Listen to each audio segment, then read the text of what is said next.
A little girl came to the job interview. The millionaire CEO soon discovers she came in place of her mother, who is hospitalized, and he's left speechless. Before the story begins, wherever life has placed you today, this message is for you. Towering glass headquarters of Meridian Enterprises gleamed in the morning sunlight as Emma Harrison adjusted her backpack and stared up at the 50-story building. At just 7 years old, she stood barely 4 feet tall in her neatly ironed blue dress and white cardigan, her special occasion outfit that Mom had laid out the night before. "You can do this, Emma," she whispered to herself, clutching the worn leather portfolio that contained her mother's resume. Her honey-blonde pigtails bobbed as she nodded with determination. Inside the lobby, executives in tailored suits moved with purpose across polished marble floors. Emma approached the reception desk, standing on tiptoes to see over the counter. "Excuse me," she said, her voice small but clear. "I have a 9 o'clock appointment with Mr. Alexander Reynolds." The receptionist, Diane according to her nameplate, looked up from her computer with a bewildered expression. "I'm sorry, sweetie, are you lost? Where are your parents?" Emma straightened her shoulders. "My mom is Rebecca Harrison. She has an interview for the project manager position." She placed the portfolio on the counter. "I'm here in her place." Diane's confusion deepened. "That's not how interviews work, honey. Your mother needs to come herself." "She can't," Emma's voice wavered slightly. "She's in the hospital. They took her last night when she couldn't breathe right. But she really needs this job." A tall man, in an impeccably tailored charcoal suit, had paused nearby, his attention caught by the unusual conversation. Alexander Reynolds, CEO of Meridian Enterprises, was known throughout Chicago's business community for his ruthless efficiency and brilliant strategic mind. What he wasn't known for was changing his schedule for anyone. "Diane, what's the situation here?" His deep voice carried across the lobby. "Mr. Reynolds, this little girl says she's here for the project manager interview in place of her mother." Reynolds approached, studying Emma with piercing blue eyes. At 45, his salt-and-pepper hair and commanding presence normally intimidated seasoned executives. "A young lady, what's your name?" "Emma Harrison, sir," she replied, meeting his gaze directly. "My mom taught me it's important to look people in the eyes when you speak to them." A hint of amusement flickered across Reynolds's face. "And where exactly is your mother?" "Northwestern Memorial Hospital. She has pneumonia, but the doctors say she'll be okay in a few days." Emma's small fingers unzipped the portfolio. "I brought her resume and her certificates. She stayed up all night working on her presentation before she got sick." Reynolds glanced at his watch, then back at the determined child. Against all logic and corporate protocol, he found himself intrigued. "Emma Harrison," he said, "I've conducted over 5,000 interviews in my career, but this is certainly a first." He extended his hand. "Come up to my office. Let's hear what your mother had prepared." Diane's mouth fell open as Reynolds guided Emma toward the executive elevator. "Sir?" Emma said as the doors closed. "Mom says I'm too young to drink coffee, but I know how to make it if you'd like some." For the first time in years, Alexander Reynolds laughed genuinely. He had no idea this unexpected meeting would change everything. Alexander Reynolds gestured for Emma to take a seat in the plush chair across from his expansive desk. The morning sun streamed through floor-to-ceiling windows, illuminating a wall of achievements and business magazine covers, featuring his stern face. "So, Emma," he said, watching as she carefully arranged her mother's portfolio on her lap, "tell me about your mother's qualifications." Emma opened the leather binder with practiced care. "Mom has been a project manager for 8 years. She worked at Westlake Solutions until they closed last month." Her small finger traced the resume. "She has a PMP certification and an MBA from Northwestern." Reynolds raised an eyebrow, impressed by the child's vocabulary. "And why does your mother want to work at Meridian?" "Because we need the health insurance," Emma answered honestly, "and because she says your company does important work that helps people." The directness of her response caught Reynolds off guard. Most candidates danced around compensation discussions with rehearsed speeches about company culture and growth opportunities. "Mom's really good at her job," Emma continued, pulling out a folder of project completion reports. "These are her success stories. She stayed up making this presentation even though she was getting sick. Reynolds flipped through the meticulously prepared materials, noting Rebecca Harrison's impressive track record. "Who's taking care of you while your mother is in the hospital?" Emma's expression faltered slightly. "Mrs. Winters from next door. Checked on me this morning, but she's really old. I can take care of myself. I make my own lunch for school." A heaviness settled in Reynolds' chest. "Where is your father?" "He left when I was a baby. Mom says he wasn't ready to be a dad." Emma shrugged as if discussing the weather. "It's just us, but we're a good team." Reynolds studied the child before. Him, poised, articulate, and carrying responsibilities far beyond her years. Something about her determination stirred long dormant memories. "One moment," he said, pressing his intercom. "Janet, cancel my morning meetings." His assistant's shocked voice came through the speaker. "Sir, you have the board presentation at 11. Reschedule it, and find out which doctor is treating Rebecca Harrison at Northwestern Memorial." Emma's eyes widened. "Are you going to visit my mom?" "We are," Reynolds replied, standing. "I need to meet the woman who raised such an extraordinary representative." As they rode the elevator down, Emma looked up at him curiously. "Mr. Reynolds, why are you helping us? Mom says busy, important people don't usually have time." The question pierced him unexpectedly. Why indeed? Reynolds had built his reputation on efficiency and results, not compassion. "Let's just say you've managed to do what most of my executives can't. Get my full attention." Emma smiled, revealing a missing front tooth, and slipped her small hand into his. The simple gesture of trust stunned him. Neither realized this moment would be the first step in healing wounds they didn't know they shared. Northwestern Memorial Hospital bustled with activity as Alexander Reynolds and Emma walked through the main entrance. The CEO looked starkly out of place in his bespoke suit among the medical staff in scrubs, but he moved with the same authority he commanded in boardrooms. "Room 317, the nurse at the station directed after checking her computer. "But sir, visiting hours don't start until—" Reynolds slid his business card across the counter. "I need to speak with Ms. Harrison about an urgent business matter." Emma led the way, navigating the corridors with familiar ease that troubled Reynolds.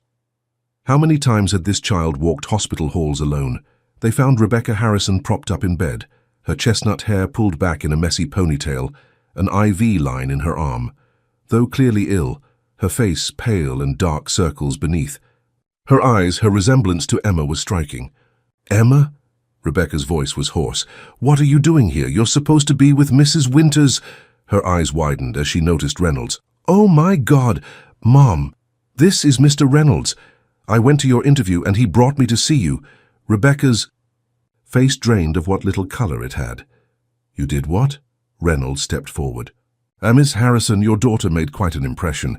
She presented your portfolio with remarkable poise." "I am so sorry." Rebecca struggled to sit up straighter, mortification evident. "Emma, we talked about this.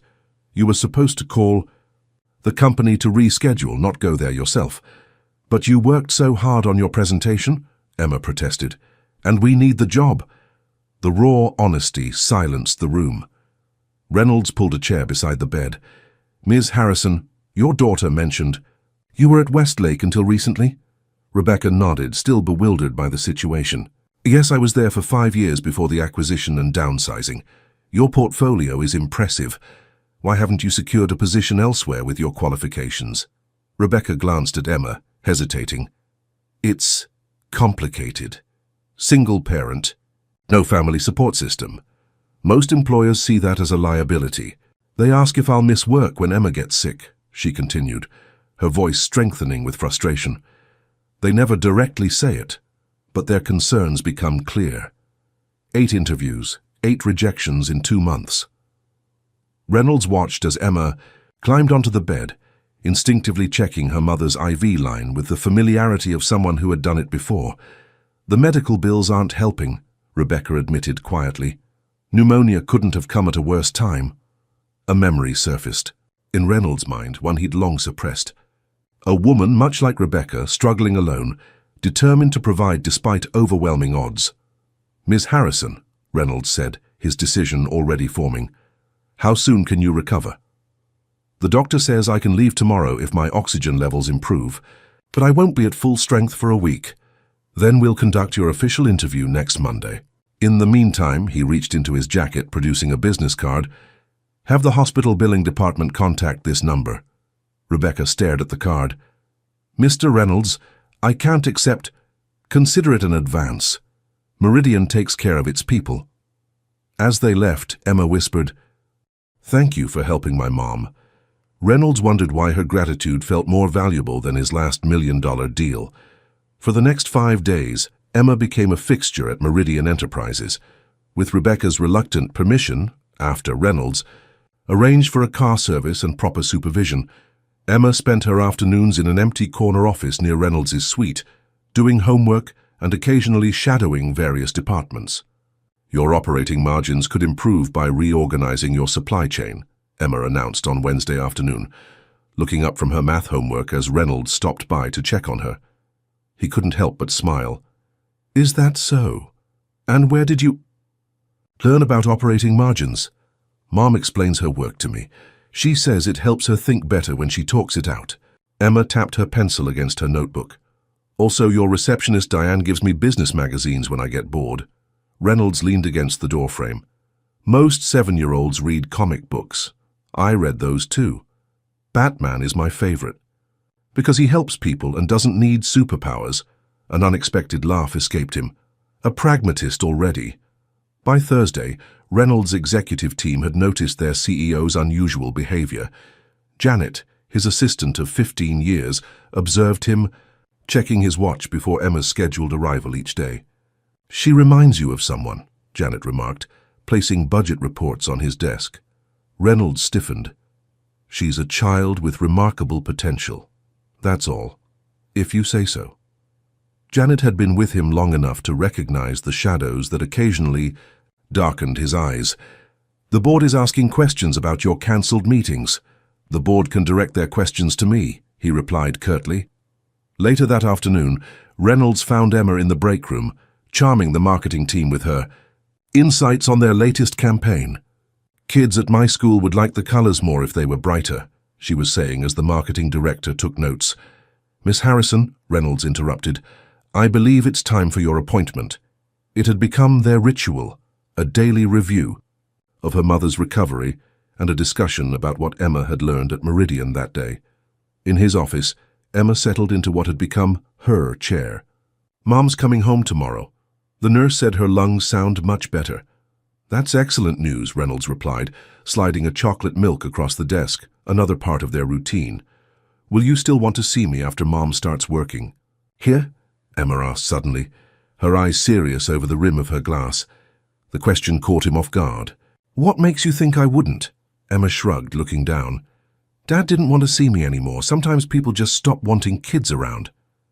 The simple statement struck Reynolds like a physical blow. In his 45 years, he'd faced hostile takeovers, market crashes, and betrayals by trusted colleagues, yet nothing had prepared him for the disarming honesty of a 7-year-old. Emma, he said carefully, some people leave because of their own failings, not because of anything you did. He hadn't meant to share the photograph that day. It had remained locked in his desk drawer for nearly 2 decades. Yet something compelled him to open the drawer and remove the silver frame. This was my daughter, he said, turning the frame toward Emma. Her name was Lily. Emma studied the photo of a smiling toddler with Reynolds's blue eyes. Was? Where is she now? Reynolds's voice grew distant. She and her mother died in an accident a long time ago. Is that why you're sad sometimes when you look at me? The question hung in the air like crystal, fragile and perfectly clear. Absolutely not. Victoria Sloan, Meridian's HR director, stood with arms crossed in Reynolds' office Friday morning. I've reviewed Rebecca Harrison's application. While her qualifications are adequate, her situation presents significant liability concerns. Reynolds continued reviewing documents, his expression impassive, elaborate. Single mother, no family support, recent medical issues. Victoria ticked off on manicured fingers. She's missed work repeatedly at previous positions due to childcare emergencies. The statistical probability of attendance problems is high. Reynolds set down his pen. Have you reviewed her performance evaluations? Yes, consistently exceeds expectations, Victoria conceded. But that doesn't outweigh the practical concerns. We have equally qualified candidates without her. Complications. Complications? Reynolds' voice cooled several degrees. An intelligent, dedicated professional who successfully manages both her career and raising a remarkably well-adjusted child strikes you as complicated.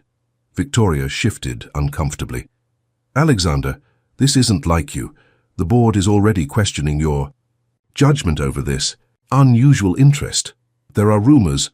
Rumors don't concern me, results do. He handed her Rebecca's portfolio. Her project management methodology saved Westlake $3 million last year. That's the only relevant factor.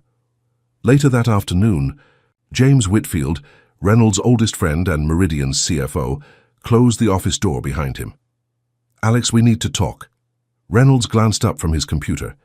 If this is about Rebecca Harrison, it is, James confirmed, settling into a chair.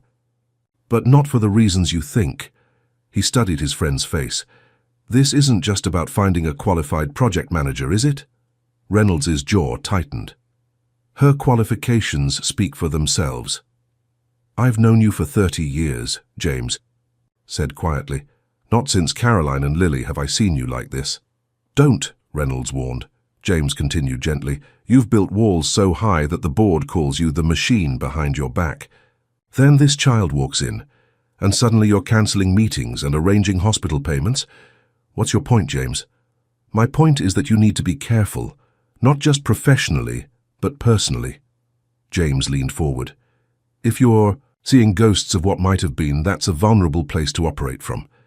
Reynolds turned to the window, looking out at the Chicago skyline. Did you know Emma makes her own lunch? Has since she was 5. She checks her mother's medication schedule and knows how to navigate hospital billing departments. He shook his head. She's 7, James. And Lily would have been 19 this year, James said softly. The silence that followed was answer. Enough. After James left, Reynolds opened his desk drawer and retrieved the silver frame again. Caroline's laughing face looked back at him as she held 2-year-old Lily on her lap. What would you think of my becoming involved in this situation? He asked the photograph. Am I seeing ghosts or an opportunity to finally do something right? As always, the photograph offered no answers, only memories of what he'd lost and the crushing weight of how he'd failed them. The intercom buzzed, interrupting his thoughts. Sir, Rebecca Harrison is here. She was released from the hospital this morning and asked to see you. Reynolds carefully returned the photograph to its drawer. Send her in. What happened next would determine whether his executive team's concerns were justified or whether something extraordinary was beginning. Rebecca Harrison stood in Reynolds' office, significantly improved from her hospital appearance, but still bearing the pallor of recent illness. She wore a simple navy blue suit, clearly her best, though several years out of current fashion. Mr. Reynolds, she began, her voice steady despite her evident nervousness, I came to thank you personally for your kindness toward Emma and for handling the hospital bills. I'll arrange a repayment plan. Please sit. Reynolds gestured to the chair across from him. No repayment is necessary. Consider it an investment. Rebecca sat, her posture perfect despite her discomfort. An investment requires returns, Mr. Reynolds. I haven't proven my value yet. Your daughter has been quite the ambassador, he replied with unexpected warmth. The marketing team is implementing her color suggestions, and the break room staff has added chocolate milk to the regular order. A smile briefly brightened Rebecca's tired face. Emma has that effect on people. She's always been able to talk to anyone. Her expression grew serious. But I need to apologize for putting you in this position. She was supposed to call and reschedule the interview, not attend it herself. Yet here we are, Reynolds observed. Sometimes the most significant opportunities arise from broken protocols. He studied her for a moment. Your official interview is scheduled for Monday, but I'd like to discuss something different today. Rebecca tensed slightly. Of course, Reynolds leaned forward. Why do you continue pursuing corporate positions when they've repeatedly rejected you because of your family situation? The blunt question hung in the air between them. Rebecca's eyes flashed with momentary anger, then determination. Because I refuse to let my daughter believe that being a mother makes me less valuable professionally. Because I'm excellent at what I do, regardless of my personal circumstances. She straightened in her chair. And frankly, because I need comprehensive health insurance more than inspirational workplace culture, or ping-pong tables in the break room. Reynolds nodded slowly. Practical priorities. I respect that.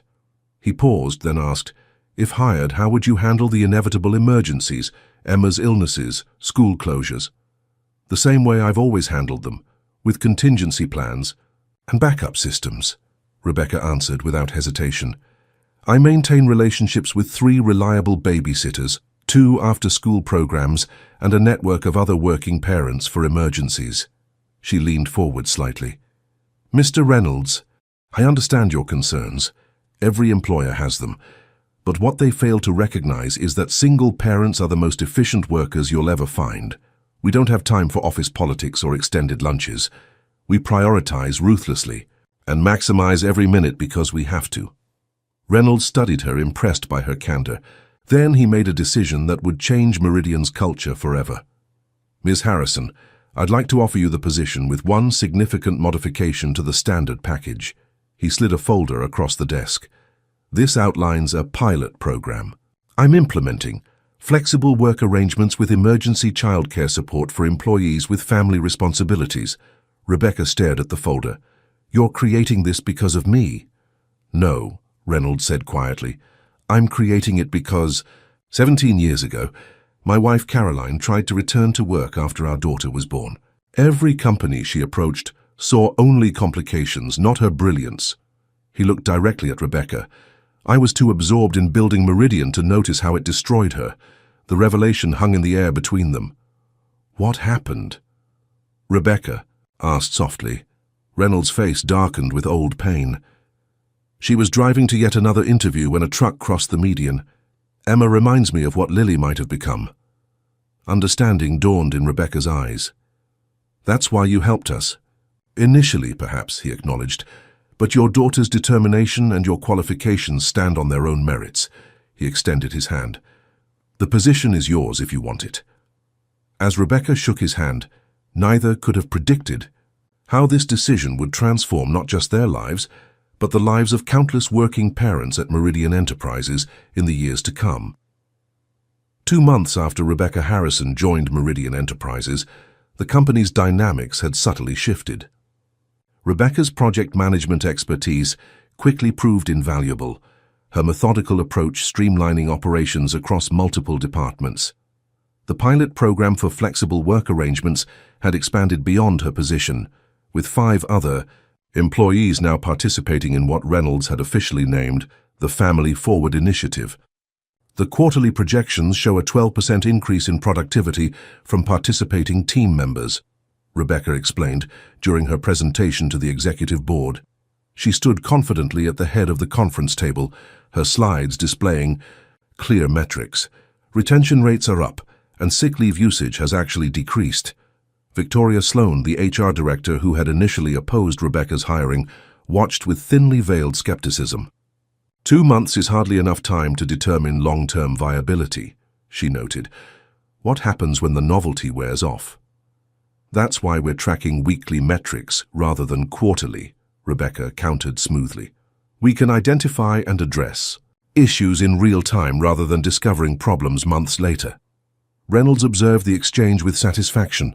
Rebecca had proven herself not just competent but exceptional, deftly navigating corporate politics while delivering consistent results. The initiative stays, he announced, ending further debate. Rebecca, expand the program to include 15 more positions by next quarter. Later that afternoon, Reynolds found Emma in what had become her regular spot, a small desk in the corner of Rebecca's office where she worked on homework after school. The arrangement had raised eyebrows initially, but Reynolds had made it clear that children of employees were welcome in designated areas when necessary. Mr. Reynolds, Emma looked up from her science project. Mom's helping Mr. Davidson fix the supply chain problem just like I said. Reynolds smiled. So I heard. Your mother is quite impressive. She always was, Emma replied matter-of-factly. People just didn't notice before. The simple observation struck Reynolds as profoundly true. How many talented individuals had corporate America overlooked because their circumstances didn't fit the traditional mold? Emma, he said, sitting in the chair beside her desk, how would you feel about helping me with a special project? Her eyes widened with interest. What kind of project? I'm thinking about creating a space here at Meridian for children whose parents work late, sort of like a homework and activity center. What would make it a good place for kids your age, Emma? Considered this seriously. Books at different reading levels, quiet spaces and group spaces, healthy snacks, not just cookies, even though cookies are the best, and maybe college students to help with homework. Reynolds pulled out his notebook and began writing. What about during school holidays? For the next hour, CEO and Child mapped out what would eventually become Meridian's renowned Bridge program, an on-site childcare and educational support system that would revolutionize work-life integration in corporate America. That evening, as Rebecca finished her work, she found Reynolds and Emma deep in conversation, surrounded by drawings and notes. Should I be concerned about this conspiracy? She asked with amusement. Mom, we're designing a kid space for Meridian, Emma exclaimed. Rebecca raised an eyebrow at Reynolds. That sounds expensive. It's an investment, he corrected. One that will pay dividends for years to come. As they walked to the elevator together, Rebecca studied Reynolds's profile. You've changed since we first met, she observed. For better or worse? Definitely better, she replied. The staff doesn't call you the machine anymore. Reynolds looked surprised. You heard about that? Office gossip travels fast, Rebecca smiled. Now they're calling you the revolutionary instead. As the elevator doors closed, Reynolds reflected that some revolutions began not with grand manifestos, but with a child's simple question. Why can't things be different? What no one at Meridian realized was that the company's transformation had attracted unwanted attention from those who preferred the status quo, and they were preparing to strike back. The quarterly board meeting began like any other, with financial reports and strategic planning updates. Alexander Reynolds sat at the head of the table, listening as James Whitfield presented the latest figures. Overall revenue is up 7% from this time last year, James reported. Particularly notable is the 22% increase in productivity from departments participating in the Family Forward initiative. Several board members nodded approvingly, but Gerald Harrington, the oldest member of the board and former CEO of Meridian, cleared his throat pointedly. While these figures are impressive, I've been hearing concerns about company culture, Harrington said, his voice carrying the weight of his 30 years with Meridian. There's a perception that we're becoming a daycare center rather than a premier financial services firm. Reynolds kept his expression neutral. Would you care to elaborate? Children in the workplace, flexible schedules, remote work options, Harrington listed. These may appeal to a certain demographic, but our core clients expect stability and tradition. Morgan Stanley isn't bringing sippy cups to client meetings. Victoria Sloan nodded in agreement. I've had several complaints from senior staff about noise and disruption. Just yesterday, a junior analyst was spotted playing catch with a child in the East Corridor. That was my daughter, Reynolds said quietly. The catch was a mathematics game I developed to help with her multiplication tables. The room fell. Silent. Alex, Harrington leaned forward, his tone softening to one of paternalistic concern. No one questions your authority to implement new programs, but there are whispers about your personal investment in the Harrison situation. People are questioning your objectivity. Reynolds felt a familiar coldness settle over him, the emotional armor he'd worn for years before Emma and Rebecca entered his life. My personal investments are irrelevant. The metrics speak for themselves, he replied evenly. If our goal is maximizing shareholder value, the initiative has proven its worth. The tension in the room eased slightly, but Reynolds knew this was merely the opening salvo in what would become a prolonged battle. After the meeting, James lingered behind. Gerald's not alone in his concerns, Alex. Victoria's been gathering ammunition, documenting every minor incident involving children on the premises, tracking any project delays from flexible workers. Let her, Reynolds replied. the data supports our position. This isn't just about data, James warned. It's about power and perception. Gerald still has significant influence with the older board members. They see these changes as a rejection of the company they built. Reynolds gathered his papers. Perhaps it's time the company they built evolved. That evening, Reynolds found himself driving to Rebecca's modest townhouse in Lincoln Park instead of heading home to his penthouse. He'd been invited for dinner, a simple thank you for his mentorship of Emma, Rebecca had insisted. The domestic scene that greeted him was a stark contrast to the corporate battlefield he'd left behind. Emma answered the door, proudly wearing an apron and announcing she'd helped make the lasagna. The small home was warm and cluttered with evidence of a life fully lived, books stacked on end tables, a science project taking up half the dining table, framed artwork clearly created by Emma's hand. "Sorry about the mess," Rebecca apologized, emerging from the kitchen. "We weren't expecting the science fair project to involve quite so much. Expansion." "It's a volcano," Emma explained excitedly. "It actually erupts." Reynolds found himself smiling genuinely. "I'll be sure to stand back during the demonstration." During dinner, he found himself relaxing in a way he rarely did. The conversation flowed easily from Emma's school adventures to Rebecca's projects at work, without the careful calculation that characterized most of his interactions. "You're different here," Rebecca observed after Emma had gone to finish homework. "More human." Reynolds considered this. "I've spent decades cultivating a specific professional persona. It becomes habit. It becomes armor," she corrected gently. "I recognize it because I've worn similar protection. Single mom in corporate America. You develop a shell." Something about her perception unsettled and comforted him simultaneously. "The board is pushing back against the changes," he admitted. "They're using you and Emma as evidence that I've lost objectivity." Rebecca's expression tightened. "I can request a transfer to another department. Distance myself from the initiative?" "Absolutely not," Reynolds interrupted. "That would validate their criticism. We proceed as planned." What he didn't say, couldn't articulate even to himself, was how unacceptable he found the idea of Rebecca and Emma moving further from his daily orbit. "Just be prepared," he warned. "Corporate politics can turn vicious quickly." Rebecca's smile held unexpected steel. "Mr. Reynolds, I've been a single mother for 7 years. There's nothing corporate America can throw at me that's more challenging than raising a child alone while working full-time." As he drove home later, Reynolds realized he'd shared more about the board's inner workings with Rebecca than he had with most executives.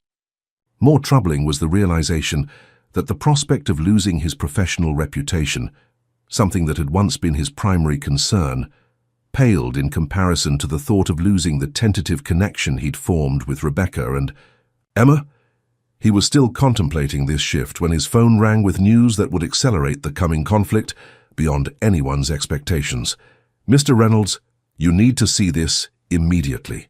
Janet's voice carried unusual urgency as she placed a tablet on his desk the following morning. The headline from the Wall Street Journal's business section blared, "Meridian CEO's Personal Crusade, Business Innovation or Midlife Crisis." The accompanying article featured quotes from anonymous sources within Meridian, describing Reynolds' unusual attachment to a female employee and her child, and questioning whether his judgment had been compromised by unresolved personal trauma.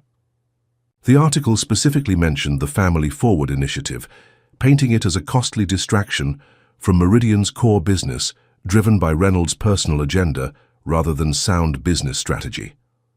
"Who leaked this?" Reynolds asked, his voice dangerously calm.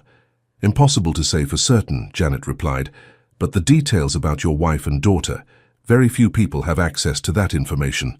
Reynolds's phone began ringing, board members, major clients, and industry contacts all demanding explanations. By noon, Meridian's stock had dropped 3 points, and the PR department was in crisis mode.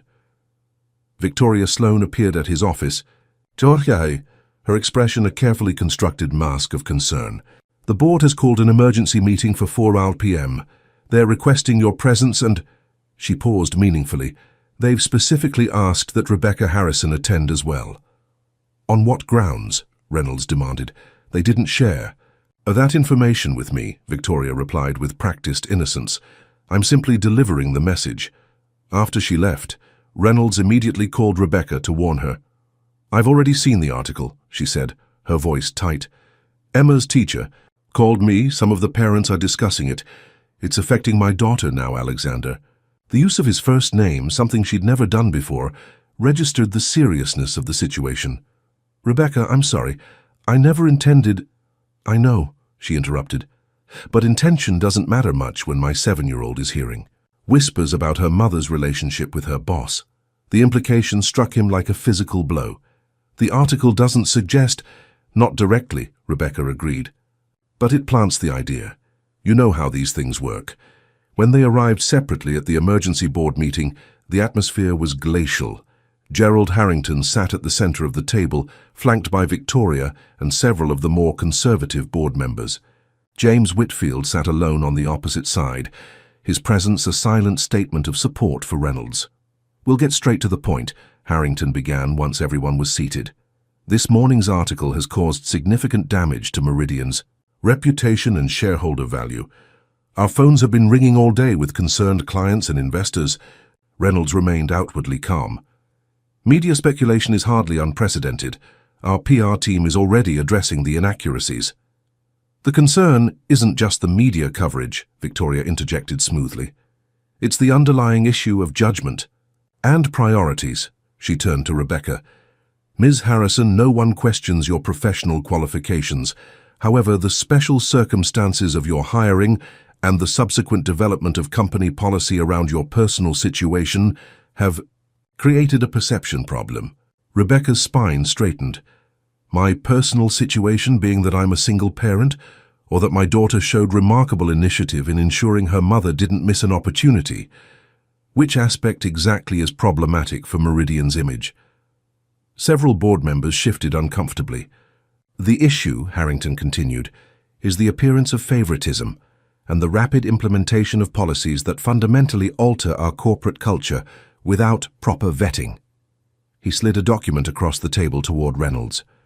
"We're proposing her temporary suspension of the Family Forward Initiative pending comprehensive review and the reassignment of Ms. Harrison to the Cleveland office to eliminate any appearance of impropriety." Reynolds didn't touch the document. "Reassignment would be constructive dismissal, and you know it. Her daughter is established in school here."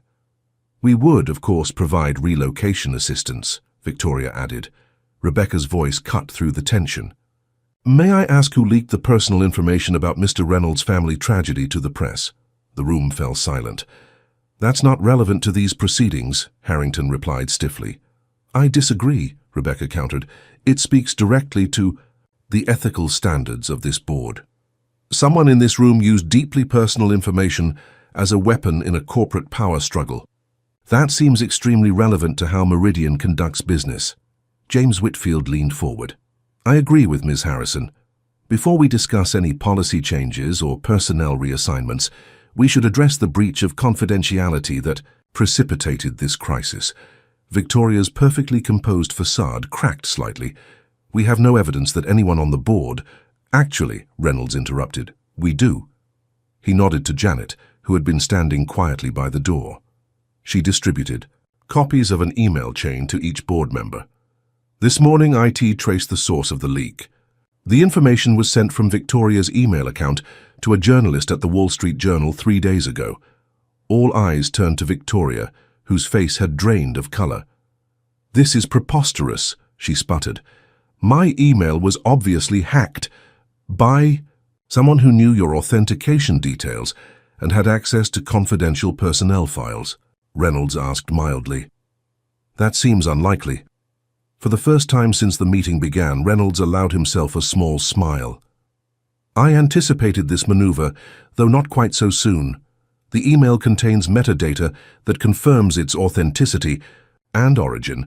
Victoria, you're terminated effective immediately. Security will escort you to clear your office." Harrington's face had turned an alarming shade of red. "You can't unilaterally fire an executive without board approval." "Actually, I can," Reynolds corrected. "Ethics violations of this magnitude fall under my direct authority as CEO. Unless, of course, you were involved as well, Gerald? The older man deflated visibly. Of course not. I would never— Good, Reynolds interrupted. Then, as acting chairman, I move that we conclude this emergency meeting and reconvene tomorrow after everyone has had time to review the evidence properly. As the board members filed out, some looking shell-shocked and others secretly pleased at Victoria's downfall, Rebecca remained seated. You knew this was coming, she observed once they were alone. Reynolds nodded. I suspected Victoria would make a move eventually. She's opposed every progressive policy change for years, not just the ones involving you. Why didn't you warn me? There was hurt beneath her professional composure, because your genuine reaction was crucial. If you'd been prepared, someone might have suspected collusion. He hesitated. I am sorry about the impact on Emma, though, that I didn't anticipate. Rebecca gathered her papers. She's stronger than you think, than anyone thinks. She paused at the door. For what it's worth, I believe in what you're trying to build here, a company where success doesn't require sacrificing family. It's long overdue. As she left, Reynolds realized that the corporate victory felt hollow compared to the personal trust he might have damaged. The battle had been won, but the war, both professional and personal, was far from over. 3 weeks after Victoria's dismissal, the controversy had mostly subsided. Meridian's stock had recovered. The media had moved on to fresher scandals. And the Family Forward initiative had not only continued, but expanded to include 25 positions across various departments. Rebecca's management of the program had been exemplary, with comprehensive metrics tracking both productivity and employee satisfaction. Even former skeptics on the board had begun to acknowledge the business case for the initiative, particularly as competing firms began implementing similar programs to keep pace with Meridian's innovation. Everything was proceeding smoothly until the day Gerald Harrington walked into Reynolds' office unannounced, closing the door firmly behind him.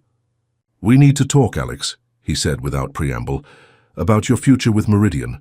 Reynolds leaned back in his chair. I wasn't aware my future was in question. Harrington placed a thick folder on the desk between them. The board has been conducting a review of company leadership and succession planning, standard procedure for any corporation of our size. And, Reynolds prompted, though he already sensed where this was heading, and there are concerns about your long-term vision for Meridian. The changes you've implemented recently, while well-intentioned, represent a significant departure from the company's established identity. Reynolds opened the folder to find a formal proposal for his transition to an advisory role over the next 6 months, with Harrington returning as interim CEO while a search for permanent leadership was conducted. I see, Reynolds said quietly. A carefully orchestrated coup. Harrington had the grace to look uncomfortable. That's unnecessarily dramatic, Alex. No one questions your contributions to Meridian. The company has thrived under your leadership for 15 years. But perhaps it's time for what, Gerald? A return to the policies of the past, discarding innovations that are demonstrably improving both our bottom line and our employees' lives? For balance, Harrington corrected. For ensuring that in your personal journey of healing, you don't reshape an entire corporation around your individual regrets. The words struck with precision, finding the vulnerability Reynolds had carefully concealed. My personal journey is irrelevant, he replied coldly. The metrics support every change I've implemented, Harrington sighed. Numbers aren't everything, Alex. Culture matters. Tradition matters. The expectations of our long-standing clients matter. He paused. And your relationship with the Harrison family has created complications that extend beyond metrics. I don't have a relationship with the Harrison family, Reynolds countered, though even to his own ears, the denial sounded hollow. Don't you? Harrington asked quietly. You've been photographed at the child's school events. You've had dinner at their home multiple times. You've created an entire corporate initiative that began with accommodating their specific situation. I've supported a valuable employee and recognized the potential for broader application of that support, Reynolds corrected. Any personal connection is secondary. Harrington studied him for a long moment. The board meeting is Friday at 2 p.m. You have until then to consider the transition proposal. If you fight this, Alex, it will get ugly. The press will dig deeper. into your personal history, into your interest in the Harrisons. Do you really want Emma caught in that crossfire again? After Harrington left, Reynolds sat motionless, considering his options. He could fight. He still had allies on the board, and the performance numbers were on his side. But Harrington was right about one thing. A public battle would inevitably draw Rebecca and Emma back into the spotlight. As if summoned by his thoughts, there was a gentle knock at his door, and Emma peeked in. "Mr. Reynolds, Mom said I could show you my science fair results." She bounded in, carrying a blue ribbon and photographs of her volcanic eruption experiment. For the next 15 minutes, Reynolds listened attentively as Emma explained the chemical reactions involved in her project, her face alight with enthusiasm for discovery. The corporate machinations that had occupied his morning seemed distant and somehow less consequential in the face of her uncomplicated joy. "Emma," he said when she paused for breath, "what would you think if I wasn't working at Meridian anymore?" Her expression grew serious. "Are you going to a different company?" "I might," he answered honestly, "or I might start something new." Emma considered this carefully. "Would we still see you? Mom says you're her mentor, but I think you're our friend too." The simple question crystallized the decision he'd been avoiding for weeks. His position at Meridian, the company he'd built, the professional identity he'd cultivated for decades, suddenly seemed less essential than the connection he'd formed with this remarkable child and her mother. "Yes," he said firmly. "We would definitely still see each other." Later that evening, Reynolds called Rebecca. "I need to discuss something important. Can we meet tomorrow?" "Is this about Harrington's ultimatum?" she asked, surprising him with her awareness. "How did you know?" "The executive floor has thin walls and Janet keeps me informed," Rebecca replied. "She's quite protective of you." Reynolds smiled despite himself. "Apparently I'm the last to know about the coup then." "Not a coup yet," Rebecca corrected. "Just an attempted one." She paused. "Alexander, whatever you're planning, please don't make decisions based on protecting Emma and me. We've survived corporate politics before. It's not just about protecting you," he admitted. "It's about deciding what matters more, the company I've built or the future I could build." The silence between them held possibility and uncertainty in equal measure. "Come for dinner tomorrow," Rebecca finally said. "Emma's making her famous spaghetti. We can talk after she goes to bed." As Reynolds hung up, he realized that for the first time since losing Caroline and Lily, he was making decisions based not on past regrets, but on future hopes. Whatever happened with Meridian, something fundamental had shifted in his life's orientation. From looking back to looking forward, what he couldn't possibly know was that the following day would bring a revelation that would change everything. The manila envelope arrived by courier at 10:37 a.m. marked personal and confidential for Alexander Reynolds. Janet placed it on his desk with a curious glance, but asked no questions, one of the many reasons he valued her discretion. Inside, Reynolds found documents from Gerald Harrington's private files, copies of board meeting minutes from 18 years ago, personnel records and internal memos. A post-it note simply read, "You should know what you're really fighting against." A friend. As Reynolds read through the materials, his hands began to shake. The documents revealed a systematic policy implemented during Harrington's tenure as CEO, one that specifically targeted the hiring and retention of women of childbearing age, particularly those already with children. One memo from Harrington to the then HR director read, "While we cannot explicitly discriminate, we can implement performance metrics that naturally disadvantage those with family obligations. This ensures our workforce remains focused and unencumbered." Another document showed a list of female employees who had become pregnant while at Meridian, with notations tracking their eventual departures, all within 18 months of returning from maternity leave. The pattern was undeniable and deliberate. Most disturbing was a specific mention of Caroline Reynolds in a board presentation from 2 decades earlier. "Wife of our CFO, Alexander Reynolds, has requested part-time return from maternity leave. Recommend?" Denial, as it would set problematic precedent for executive spouses. Reynolds sat back, memories crashing over him like waves. Caroline's increasing frustration as she'd tried to return to work after Lily's birth. Her depression when firm after firm rejected her flexible work proposals. The arguments they'd had when he'd suggested she simply stay home with Lily, like other executives' wives. The final document in the package was a newspaper clipping about the accident that had killed Caroline and Lily, with a handwritten note in what appeared to be Harrington's writing. Tragic outcome. Ensure AR remains focused on work. Best distraction from grief. Reynolds's vision blurred with a combination of rage and grief. All these years he'd blamed himself for being too absorbed in building Meridian to support Caroline properly. He'd never considered that his mentor, Harrington, had actively blocked her professional return. When Rebecca called to confirm dinner plans, Reynolds's voice was strange enough to concern her. "What's happened?" she asked immediately. "I need to show you something," he replied. "Can you meet me at the office first? It's important."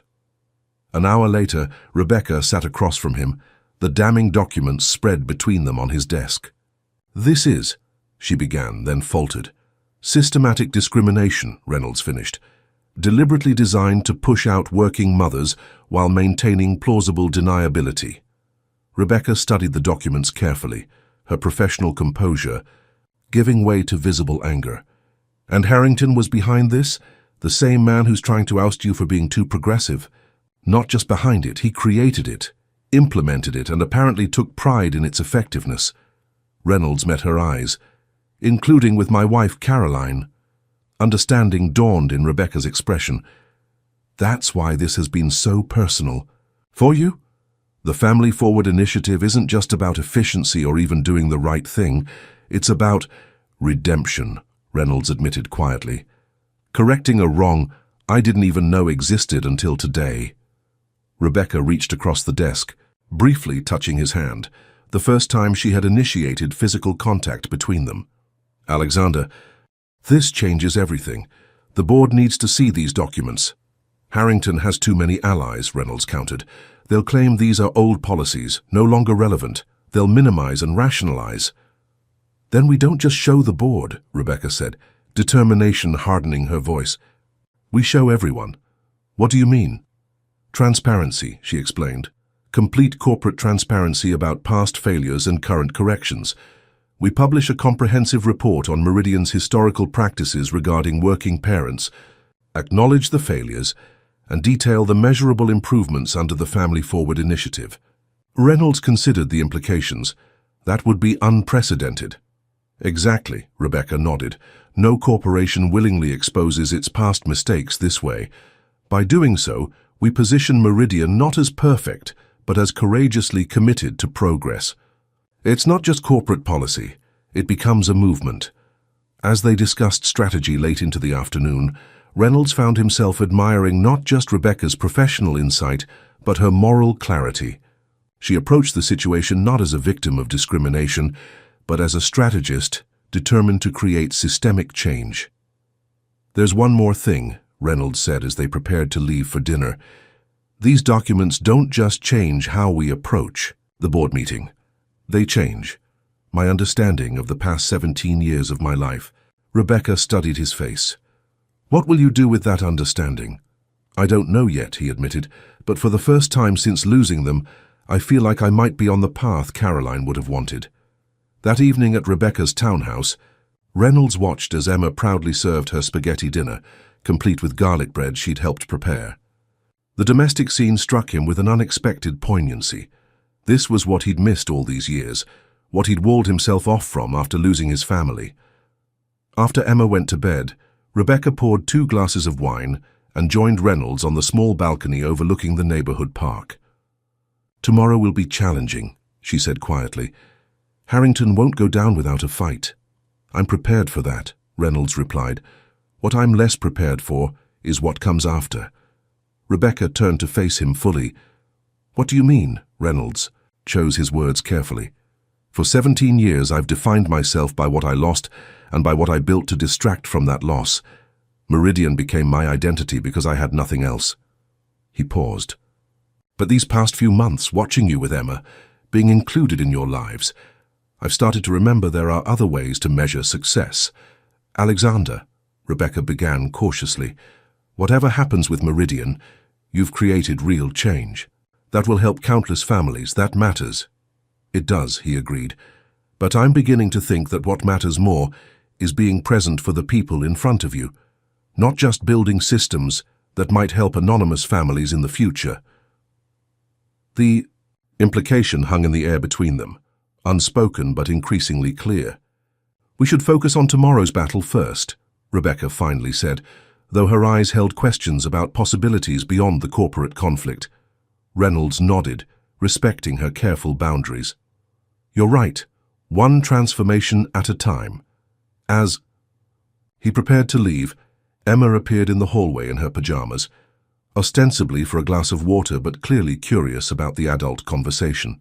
Mr. Reynolds, she said with the directness only children truly master, are you going to be okay? You look worried. Reynolds knelt to her level. I am a little worried about a meeting tomorrow, but having you and your mom on my side makes me much braver. Emma considered this seriously before declaring, Mum says that when you're worried about something big, you should remember that most things look different in the morning. The simple wisdom made Reynolds smile. Your mum is very smart. I know, Emma agreed confidently. Then with childlike intuition, she added, she likes you too, you know. She smiles more when you're here.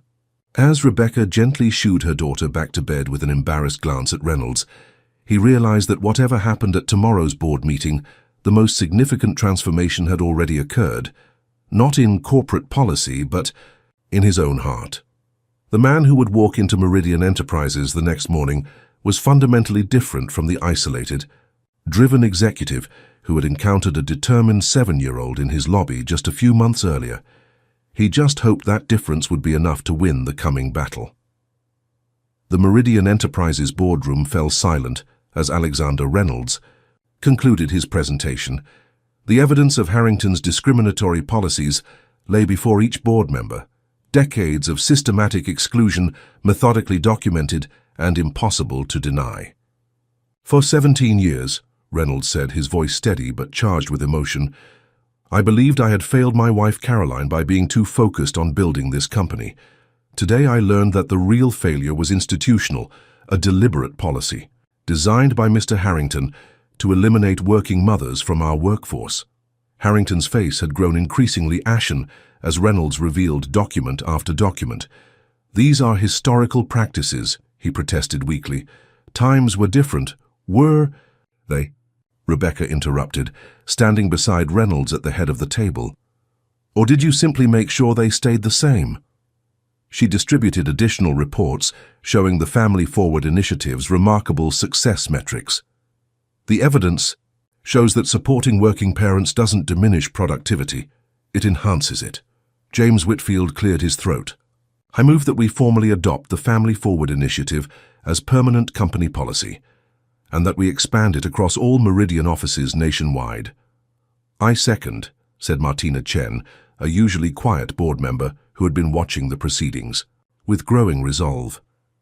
And I further move that Gerald Harrington be removed from the board effective immediately. Harrington surged to his feet. This is preposterous. I built this company. On exclusion and prejudice, Reynolds finished for him. Times have changed, Gerald. Meridian has changed.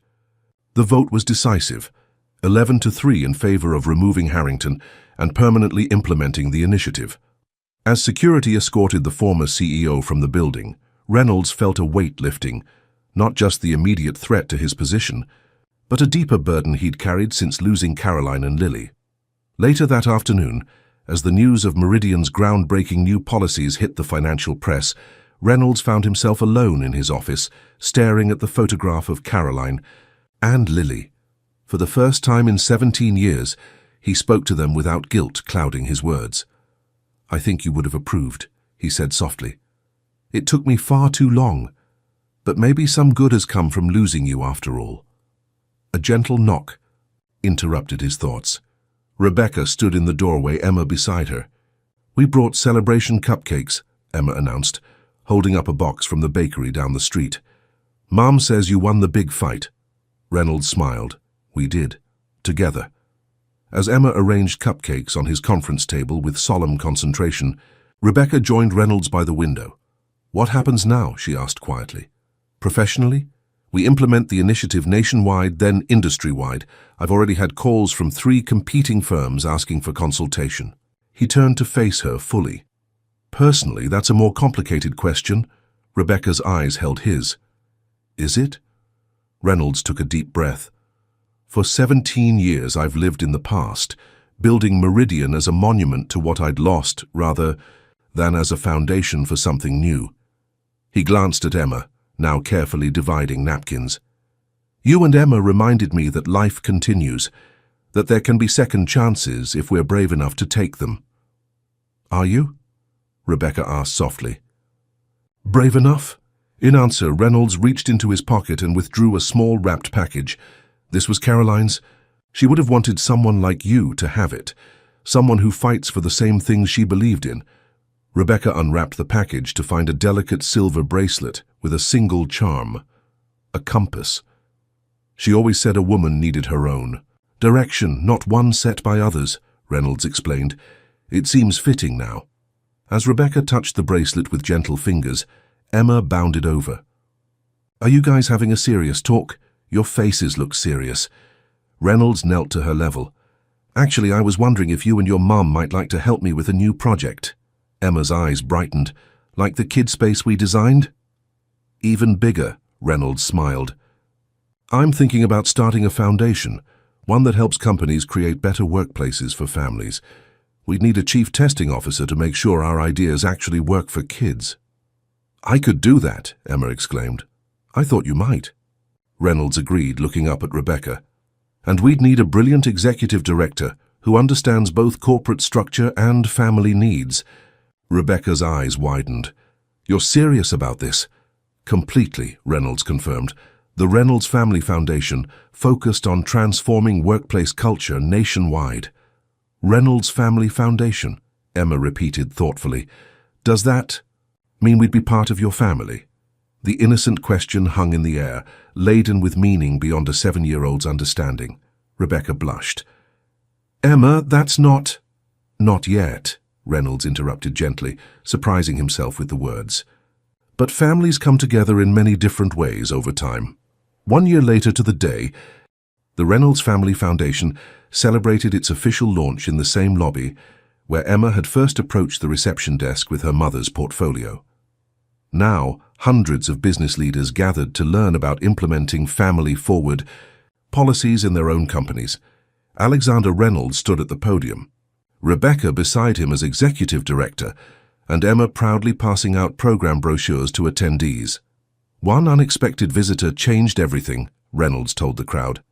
"A 7-year-old girl taught a room full of executives what true courage looks like." He smiled at Emma, now standing between him and Rebecca. "She reminded us that family isn't a liability in the workplace. It's our greatest asset and our ultimate purpose." As applause filled the atrium, Reynolds took Rebecca's hand, the silver compass bracelet catching the light as their fingers intertwined. The gold band on her left hand, a recent addition, matched the one on his. "Ready for this new adventure?" he asked quietly. Rebecca smiled, leaning into his shoulder as Emma wrapped her arms around them both. "We've been ready since the day she walked into your lobby. Sometimes the most important meetings of our lives come disguised as interruptions. Sometimes our greatest opportunities arrive in unexpected packages. And sometimes, just sometimes, a child's simple courage can heal wounds we thought would last forever."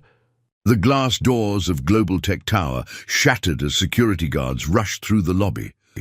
Upstairs, CEO Robert Mitchell's hand shook as he dialed 911, while his 9-year-old daughter Emma clutched a small recording device, tears streaming down her face.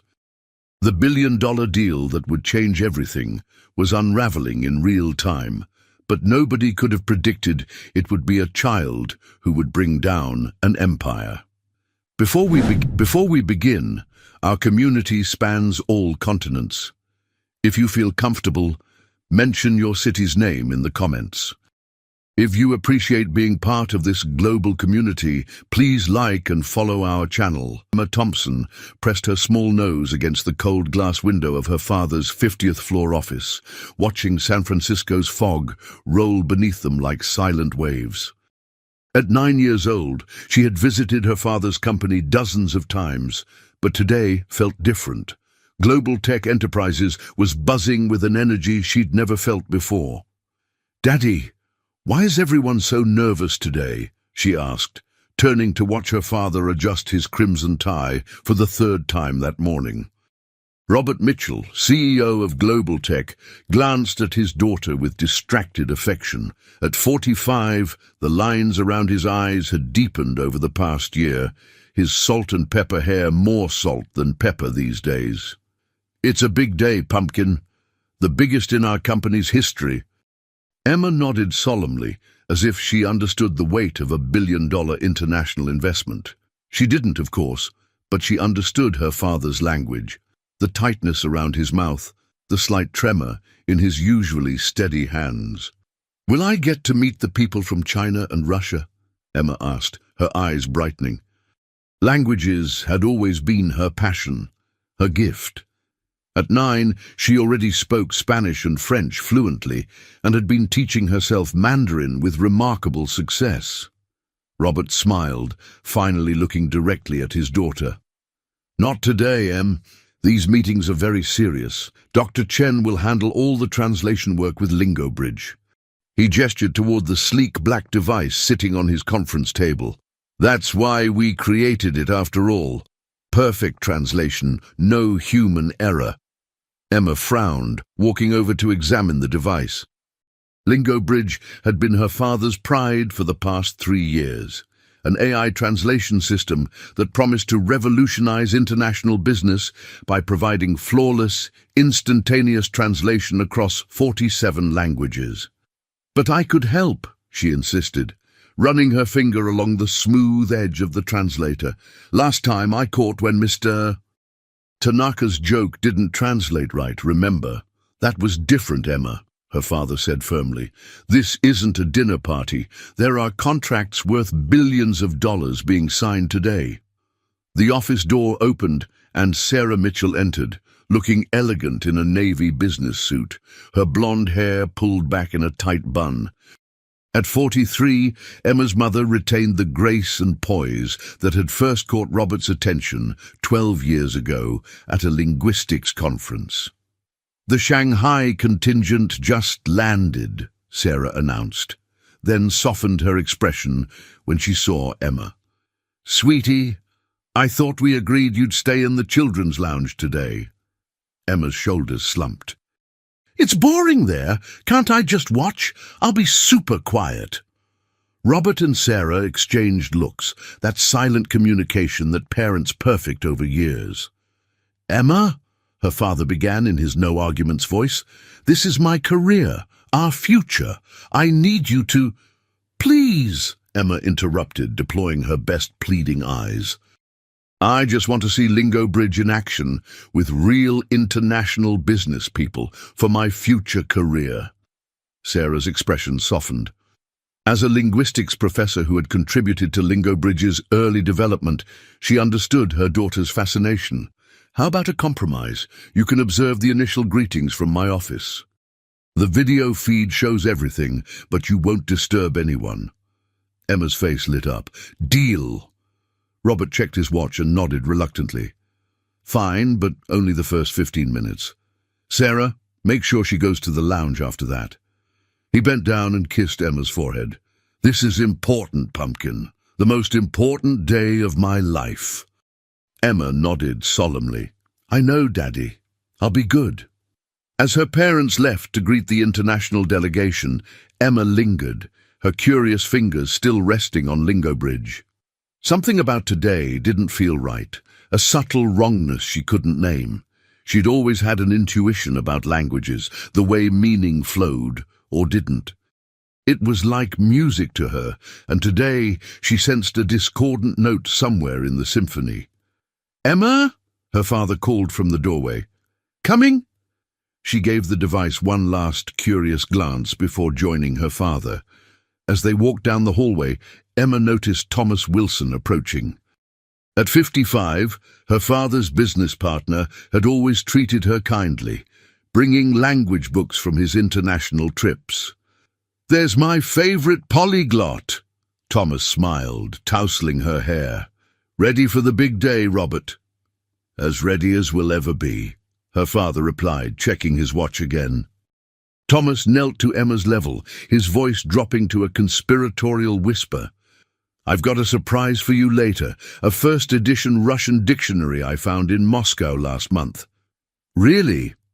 "Spasibo," Emma replied in Russian, making Thomas laugh.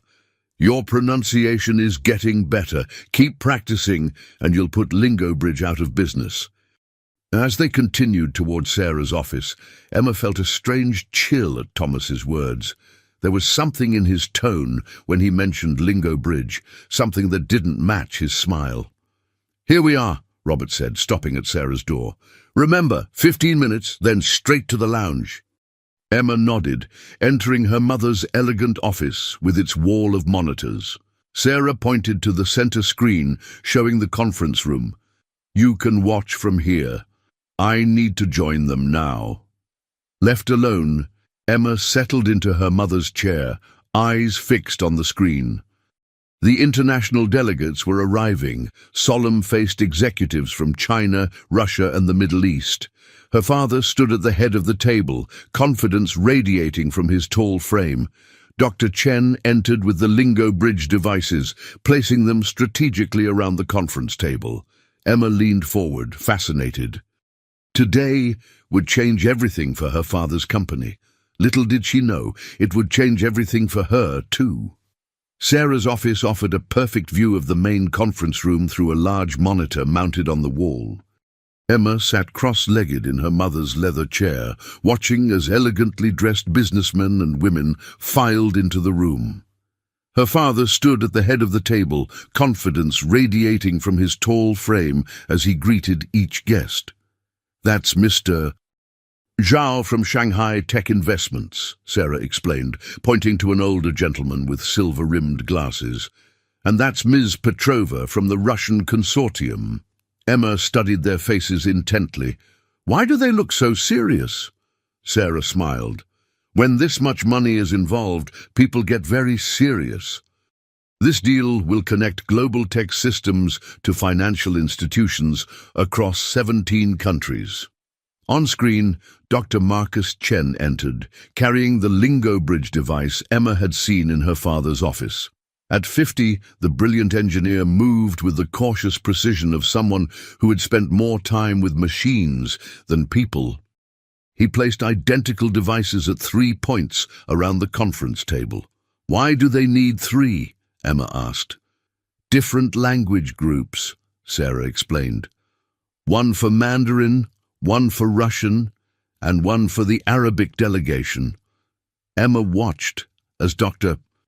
Chen activated the systems, speaking briefly into each one and nodding with satisfaction at the responses. Her mother squeezed her shoulder. "I need to join them now. Remember our deal. 15 minutes, then it's off to the lounge." After Sarah left, Emma scooted closer to the screen, turning up the volume. The delegation members were taking their seats, earpieces in place, to receive the translated communications. Her father began his opening remarks, his voice confident and smooth. "Welcome to San Francisco and to Global Tech Enterprises. Today marks the beginning of a historic partnership that will transform international finance." Emma listened as Lingo Bridge translated her father's words into multiple languages simultaneously. The faces of the international guests remained impassive, occasionally nodding. So far, everything seemed perfect. Then something caught her attention. As Mr. Zhao asked a question in Mandarin, Emma leaned forward, her brow furrowing. She'd been studying Mandarin for nearly a year now, and while she wasn't fluent, she recognized enough to know that something was off. Mr. Zhao had clearly asked about security protocols, but Lingo Bridge translated it as a question about implementation timelines. Emma frowned. Could she have misunderstood? She continued watching, her attention now laser-focused on the Mandarin exchanges. It happened again, 10 minutes later. Ms. Petrova said something in Russian about verification processes, and the translation shifted the meaning subtly. Not entirely wrong, but missing key concerns about oversight. Emma bit her lip. Maybe she was mistaken.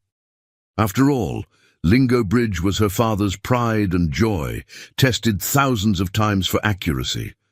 And yet, a movement on screen caught her attention. Thomas Wilson, her father's business partner, was watching the proceedings from a corner of the room, his expression unreadable. Something about the way he studied the international delegates made Emma uncomfortable. At 55, Uncle Thomas, as she'd always called him, had been part of her life since she could remember. He'd given her a beautiful Russian dictionary for her last birthday, encouraging her language studies. The 15 minutes her mother had allowed were nearly up, but Emma couldn't tear herself away. She had to be sure about what she was hearing. She reached for her backpack and pulled out her tablet, quickly opening her language app. She typed in a phonetic approximation of what Mr. Zhao had just said, comparing it to Lingo Bridge's translation. Her suspicions deepened. The differences were subtle but significant, especially when the conversation turned to contract terms. The translation was changing key phrases about financial oversight, reporting requirements, and security protocols. Emma's heart began to race. This wasn't a simple error. It was too consistent, too specifically focused on certain topics. Someone had programmed Lingo Bridge to mistranslate deliberately. The door opened and Emma jumped guiltily. But it wasn't her mother. It was Lily, her father's assistant. "Emma, sweetie, your mum asked me to take you to the lounge now," Lily said with a kind smile. "Lily, wait," Emma said urgently. "I think something's wrong with Lingo Bridge. It's changing what people are saying." Lily looked confused. "What do you mean, honey?" "The translations," Emma explained, pointing at the screen. "They're not right. When Mr. Zhao asks about security checks, Lingo Bridge says he's asking about timelines. It's changing important things." Lily patted her shoulder gently. "I'm sure it's just a small glitch, Emma. Your father and Dr. Chen tested Lingo Bridge hundreds of times. It's perfectly accurate." "But I heard it," Emma insisted. "I know some Mandarin and Russian, and the translations are wrong." "Emma," Lily said firmly, "these are very complex languages, with nuances that even advanced students might miss. Lingo Bridge is a sophisticated AI system. Now, your mother wants you in the lounge." Reluctantly, Emma gathered her things, her mind racing. Should she tell someone about the translation discrepancies? Would anyone believe a 9-year-old? As Lily led her from the office, Emma glanced back at the screen. Her father was smiling, unaware that the words being fed into his ear weren't exactly what his international partners were saying. And somehow Emma sensed that these weren't innocent mistakes. She needed proof, and she needed to understand why. But most importantly, she needed someone to believe her. The children's lounge at Global Tech was designed to impress visiting executives with families, plush carpets, the latest gaming systems, and a well-stocked snack bar. But Emma had no interest in any of it today. She sat in a quiet corner, her tablet balanced on her knees, frantically researching translation errors. "What you doing?" A voice interrupted her concentration. Emma looked up to see Zach Wilson, Thomas's 12-year-old son, peering over her shoulder. With his father's shrewd eyes but none of his reserve, Zach had been Emma's occasional playmate during company events. "Research," Emma replied vaguely, angling her tablet away. Zach dropped into the beanbag chair beside her. "Dad says your dad's making the biggest deal ever today. Billions and billions." Emma nodded, still distracted. "Hey, Zach, has your dad ever mentioned anything weird about Lingo Bridge?" "The translator thing. Nah, he just says it's gonna make everyone super rich." He grinned. "He promised me a new gaming setup after today." Emma frowned, returning to her tablet. There wasn't much online about translation manipulation, mostly academic papers she couldn't fully understand. But one article caught her attention.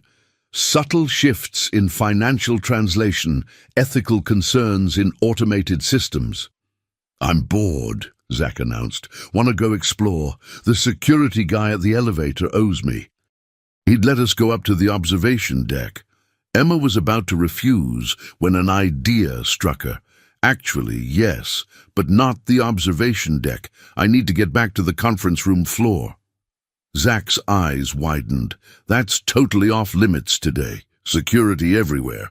"I know a back way," Emma said, already packing up her tablet. "Through the service corridor by the cafeteria. I just need to check something." Zach hesitated. "We'll get in huge trouble." "Not if we don't get caught," Emma countered. "Don't you want to see something more exciting than this boring lounge?" That convinced him. Zach had never been able to resist the promise of mischief. They slipped out of the lounge when Lily stepped away to take a phone call, making their way to the service elevator that the cafeteria staff used. "What are we actually doing?" Zach whispered as they rode up to the executive floor. Emma bit her lip. "I think something's wrong with Lingo Bridge. I heard it mistranslating things." Zach rolled his eyes. "So, computers make mistakes." "Not Lingo Bridge. Dad says it's perfect, and the mistakes I heard were weird, like they changed important parts about the contracts and money." The elevator stopped, and they peeked out cautiously. The service corridor was empty, running behind the main conference rooms. Emma led the way, remembering the layout from previous explorations.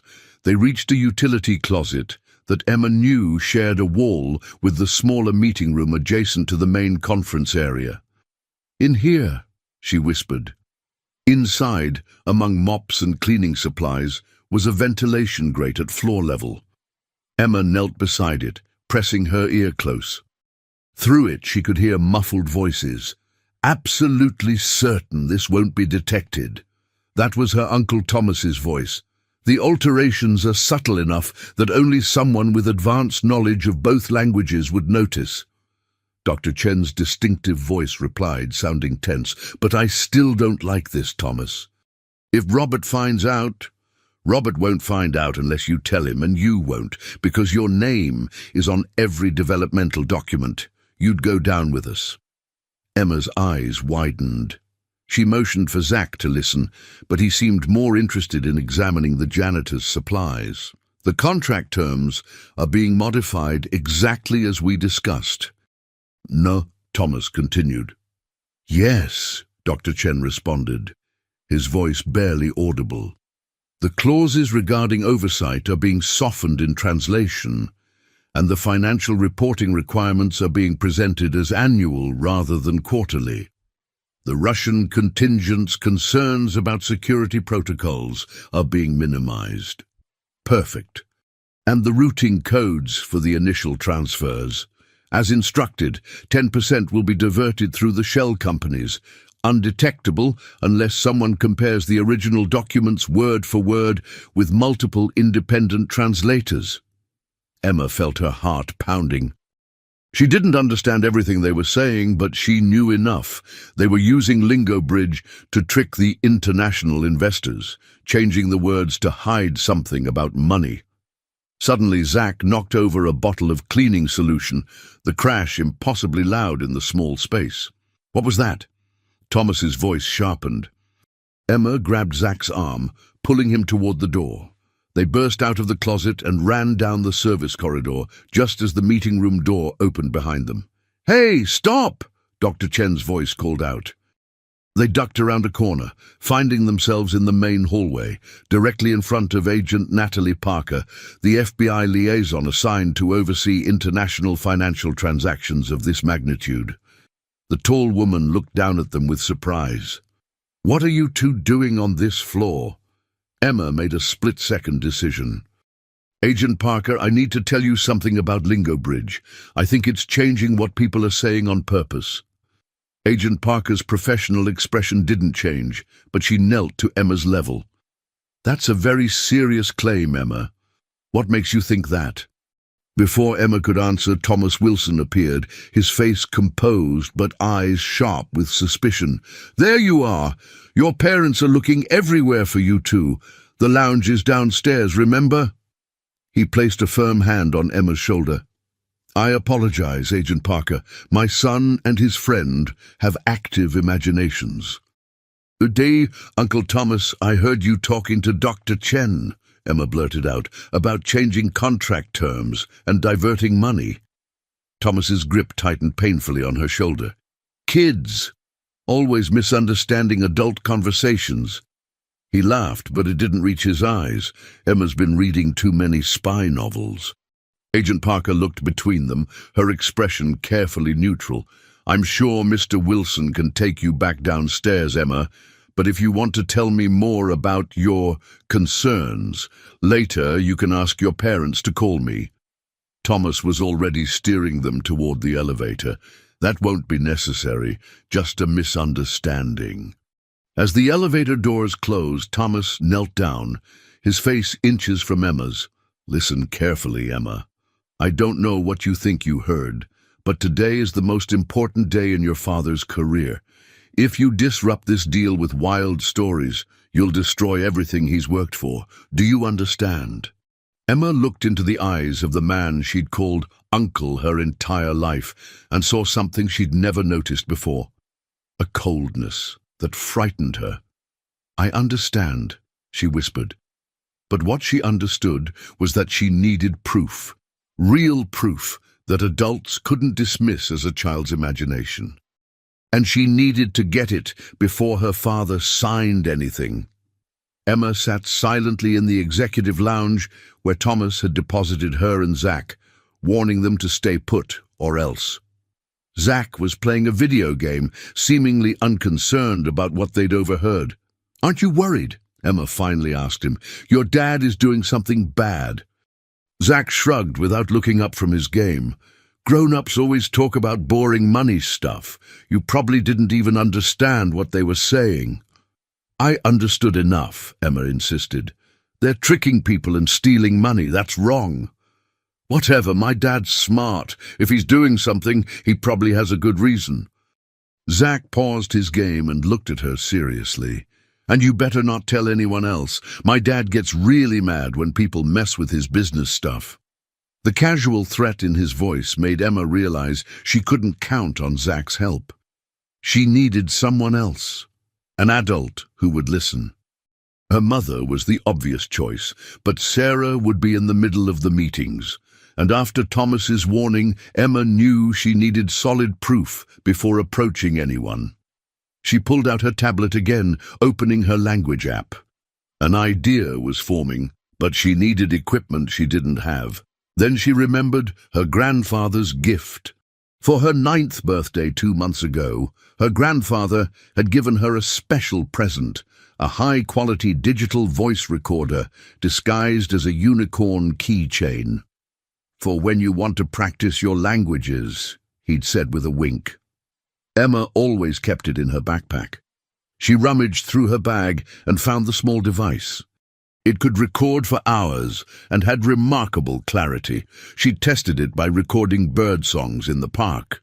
If she could get it into the main conference room somehow, she could capture Lingo Bridge's translations and compare them to what was actually being said. But how to get it there?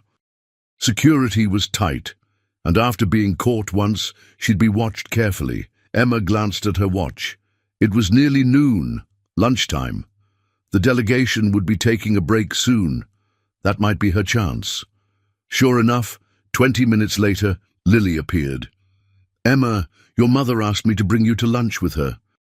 The delegates are taking a break, and she thought you might like to join her in the executive dining room." "Perfect." Emma grabbed her backpack, making sure the recorder was easily accessible. "Is my dad going to be there?" "No, he's having a private lunch with the lead investors, but your mother and some of the technical team will be there." And as they walked to the dining room, Emma's mind raced. She needed to activate the recorder and get it into the conference room before the afternoon session. But how?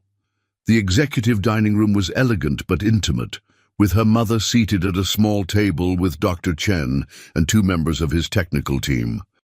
Emma noticed immediately how uncomfortable Dr. Chen looked, barely meeting her eyes as she approached. "Emma, there you are," Sarah smiled. "I thought you might be hungry. Come sit down." As Emma took her seat, she studied Dr. Chen. The brilliant engineer had always been kind to her, explaining technical concepts in ways she could understand. Had he been forced into this deception somehow? Thomas's words about his name being on every document suggested he might not be a willing participant. "Dr. Chen," Emma said innocently, "how is Lingo Bridge working today? Any bugs?" He flinched slightly. "No bugs. Running perfectly." "Emma has always been fascinated by your work, Marcus," Sarah said proudly. "She's quite the linguist herself." "Yes, I know." Dr. Chen managed a small smile. "You've got a natural gift, Emma. Better than any AI, if you ask me." Emma tilted her head. "But Dad says Lingo Bridge is perfect, better than human translators." "Doctor." Chen's smile tightened. "Technology has limitations that humans don't. Nuance, cultural context. A truly gifted human will always have an edge." "Is that why?" Emma began, but was interrupted as servers arrived with their lunch. Throughout the meal, Emma observed Dr. Chen carefully. He was nervous, checking his phone frequently, barely touching his food. Something was weighing on him heavily. When lunch was nearly over, Emma excused herself to use the restroom, taking her backpack with her.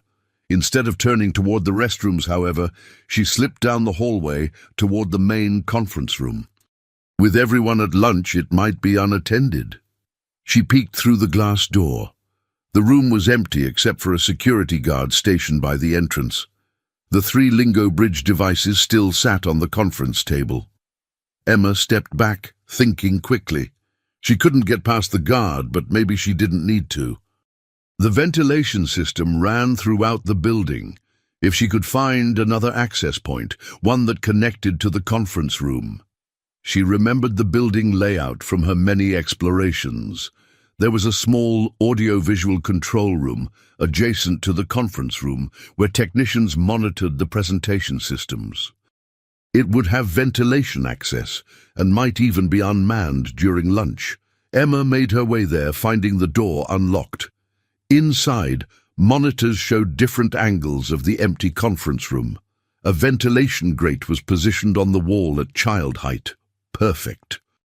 Working quickly, she removed the grate, activated her recorder, and placed it just inside the vent, positioning it carefully so it wouldn't be visible but would still capture sound clearly.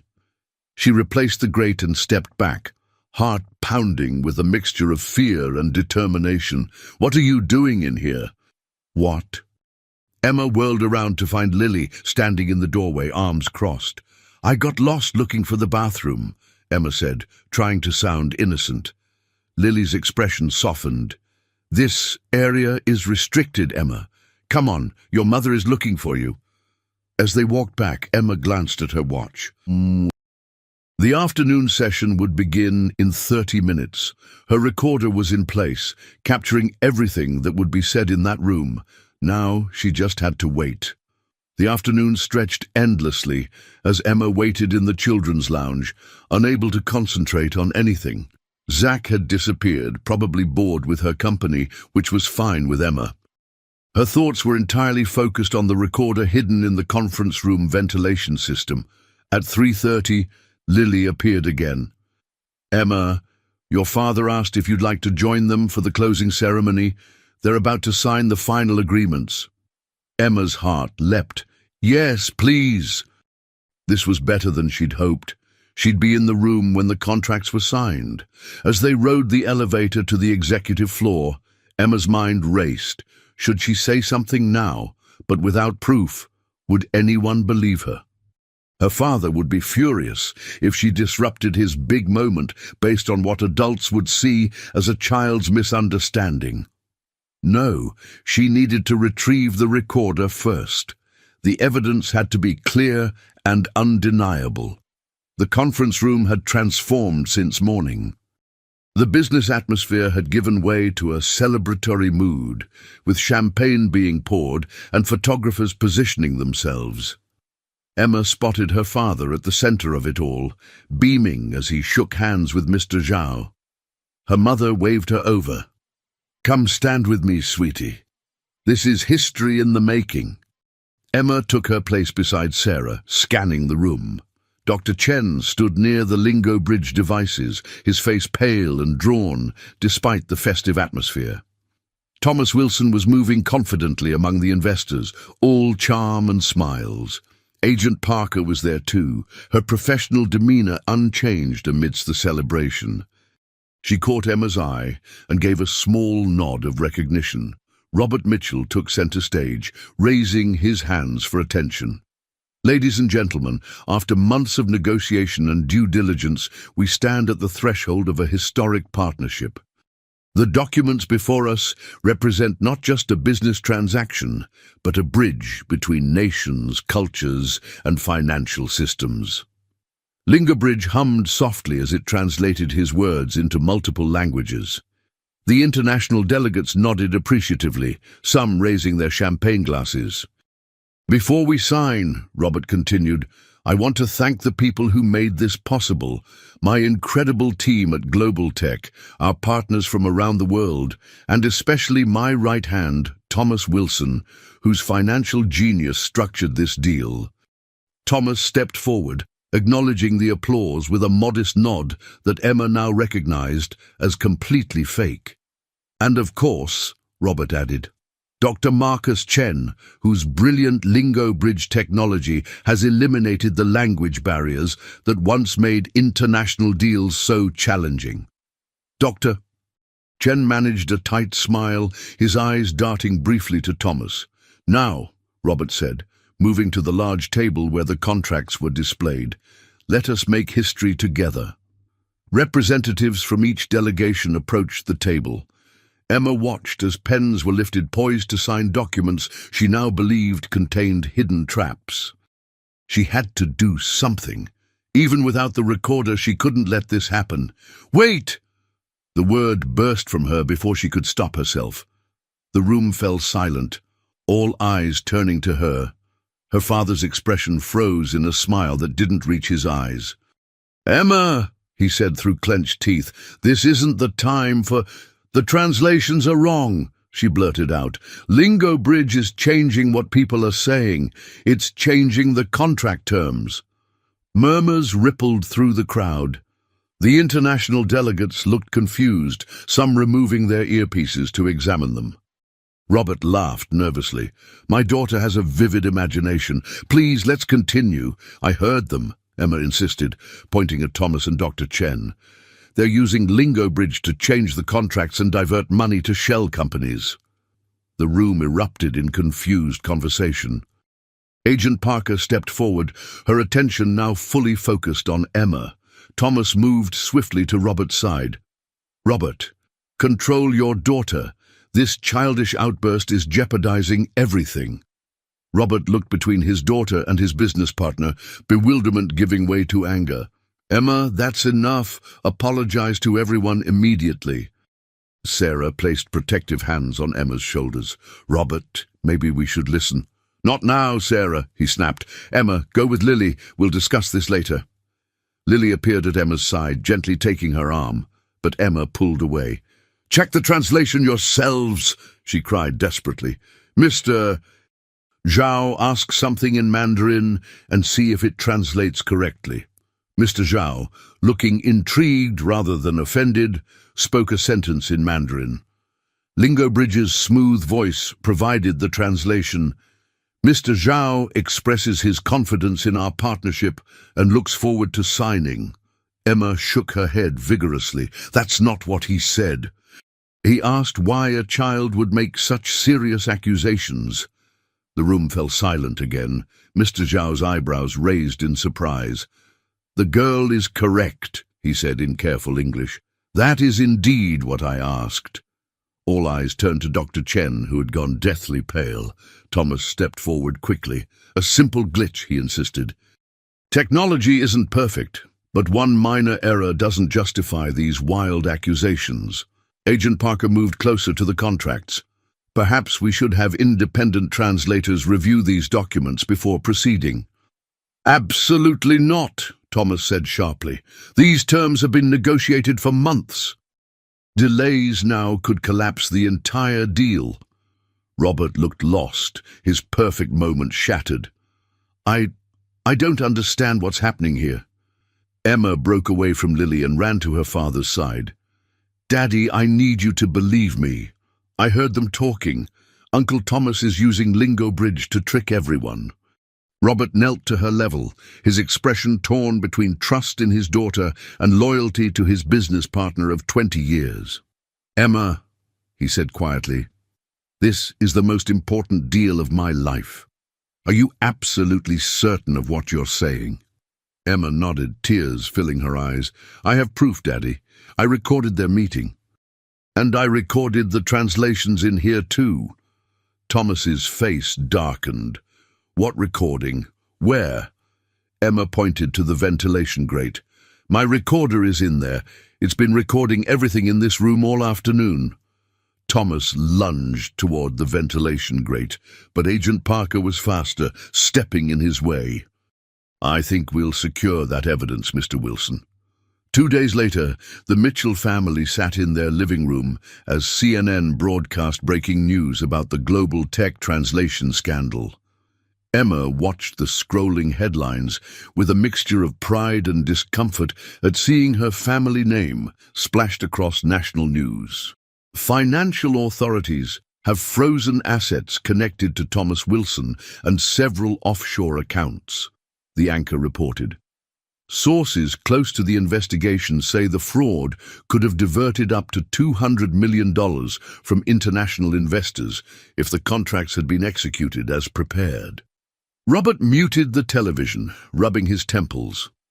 The past 48 hours had been a whirlwind of FBI interviews, emergency board meetings, and crisis management sessions. He looked a decade older, the betrayal by his longtime friend etched into new lines on his face. They're calling you a hero, Emma, Sarah said gently, stroking her daughter's hair. And they're right. Emma shrugged, uncomfortable with the attention. I just knew something was wrong with the translations. Because you trusted your instincts, Robert said. You knew languages better than you gave yourself credit for, and you weren't afraid to speak up when adults dismissed you. He took her small hand in his. That kind of courage is rare, even in adults. Emma looked down at their clasped hands. Is Dr. Chen going to jail too? Robert exchanged glances with Sarah. That's complicated, sweetheart. Dr. Chen cooperated immediately and has been helping the FBI understand exactly how Lingo Bridge was manipulated. He claims Thomas threatened his family if he didn't help. I believe him, Emma said firmly. He looked scared, not mean like Uncle Thomas. The doorbell rang, interrupting their conversation. Sarah went to answer it, returning moments later with Agent Parker. I'm sorry to intrude on family time, the FBI agent said, but I have some updates that couldn't wait.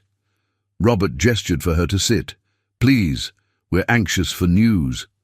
Agent Parker sat across from them, her professional demeanor softening slightly when she looked at Emma. First, I want to personally thank you, Emma. Your recorder provided crucial evidence. Without it, this might have been dismissed as a misunderstanding. Emma nodded solemnly. Can I have my unicorn back when you're done with it? Agent Parker smiled. Absolutely. We've already made copies of the recordings. She turned to Robert. Mr. Mitchell, our investigation has uncovered something unexpected. It appears Thomas Wilson has been manipulating translations in smaller international deals for nearly 2 years. Robert's face paled. 2 years? But Lingo Bridge has only been operational for 3 years, Agent Parker finished for him. Yes. The fraud began almost immediately after full implementation. All this time, Robert whispered, right under my nose. He was careful to start small, with minor contracts where discrepancies wouldn't draw attention.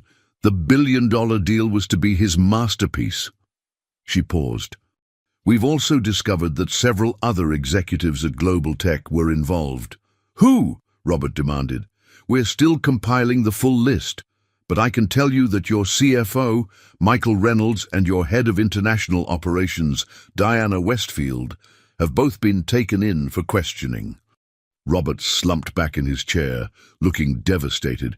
My entire executive team. Was anyone loyal? Many were, Mr. Mitchell, including Dr. Chen, despite his involvement. His cooperation has been invaluable, and the evidence suggests he was indeed coerced. Sarah leaned forward. What happens to Global Tech now? Robert has spent his life building this company. Agent Parker's expression became more sympathetic. That largely depends on how the board and shareholders respond. The company itself isn't charged with wrongdoing, but its reputation has certainly been damaged. And the international investors? Robert asked.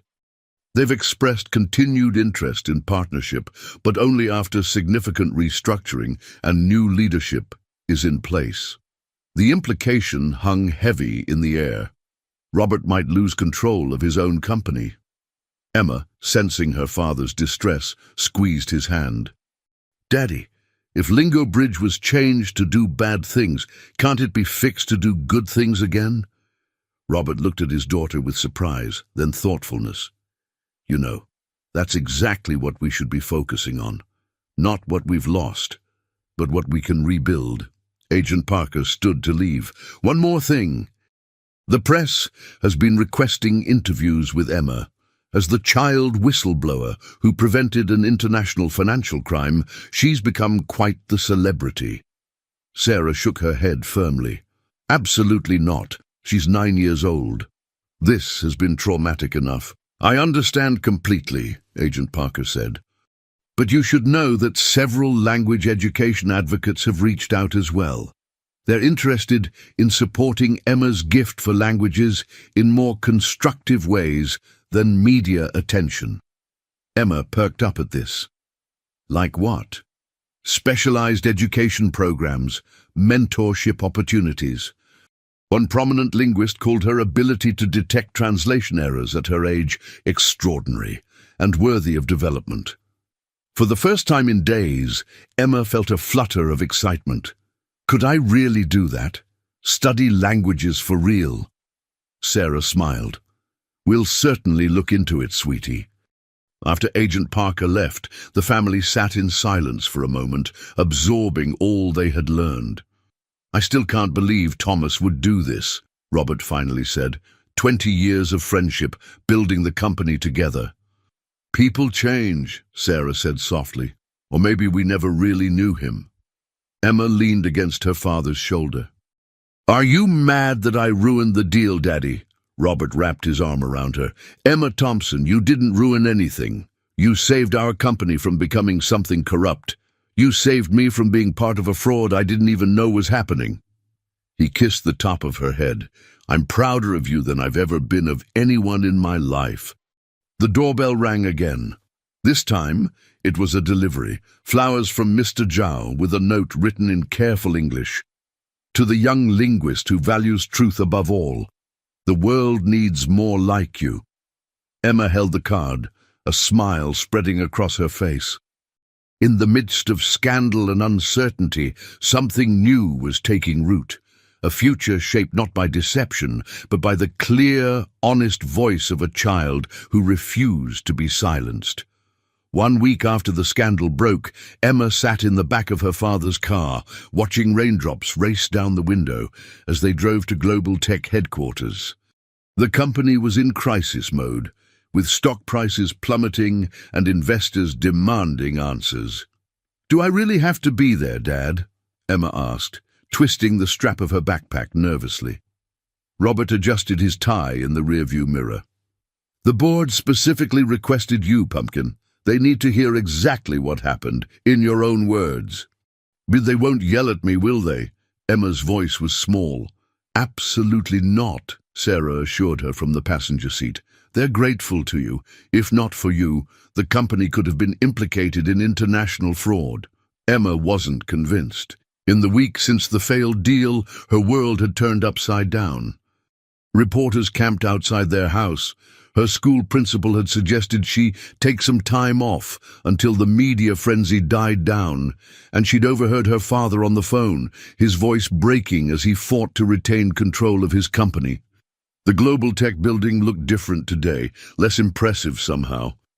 Security guards escorted them through a side entrance to avoid the press. In the elevator, Robert knelt to Emma's level. "You just tell the truth, exactly as you remember it. That's all anyone wants from you." Emma nodded, squaring her small shoulders. "I will." The boardroom fell silent as they entered. 12 somber faces turned toward them, expressions ranging from sympathy to barely concealed hostility. At the head of the table sat Eleanor Richards, the formidable chairwoman of the board, her silver hair pulled back in a severe bun. "Thank you for coming, Mr. Mitchell. Mrs. Mitchell." Her gaze settled on Emma. "And especially you, young lady. Please sit down."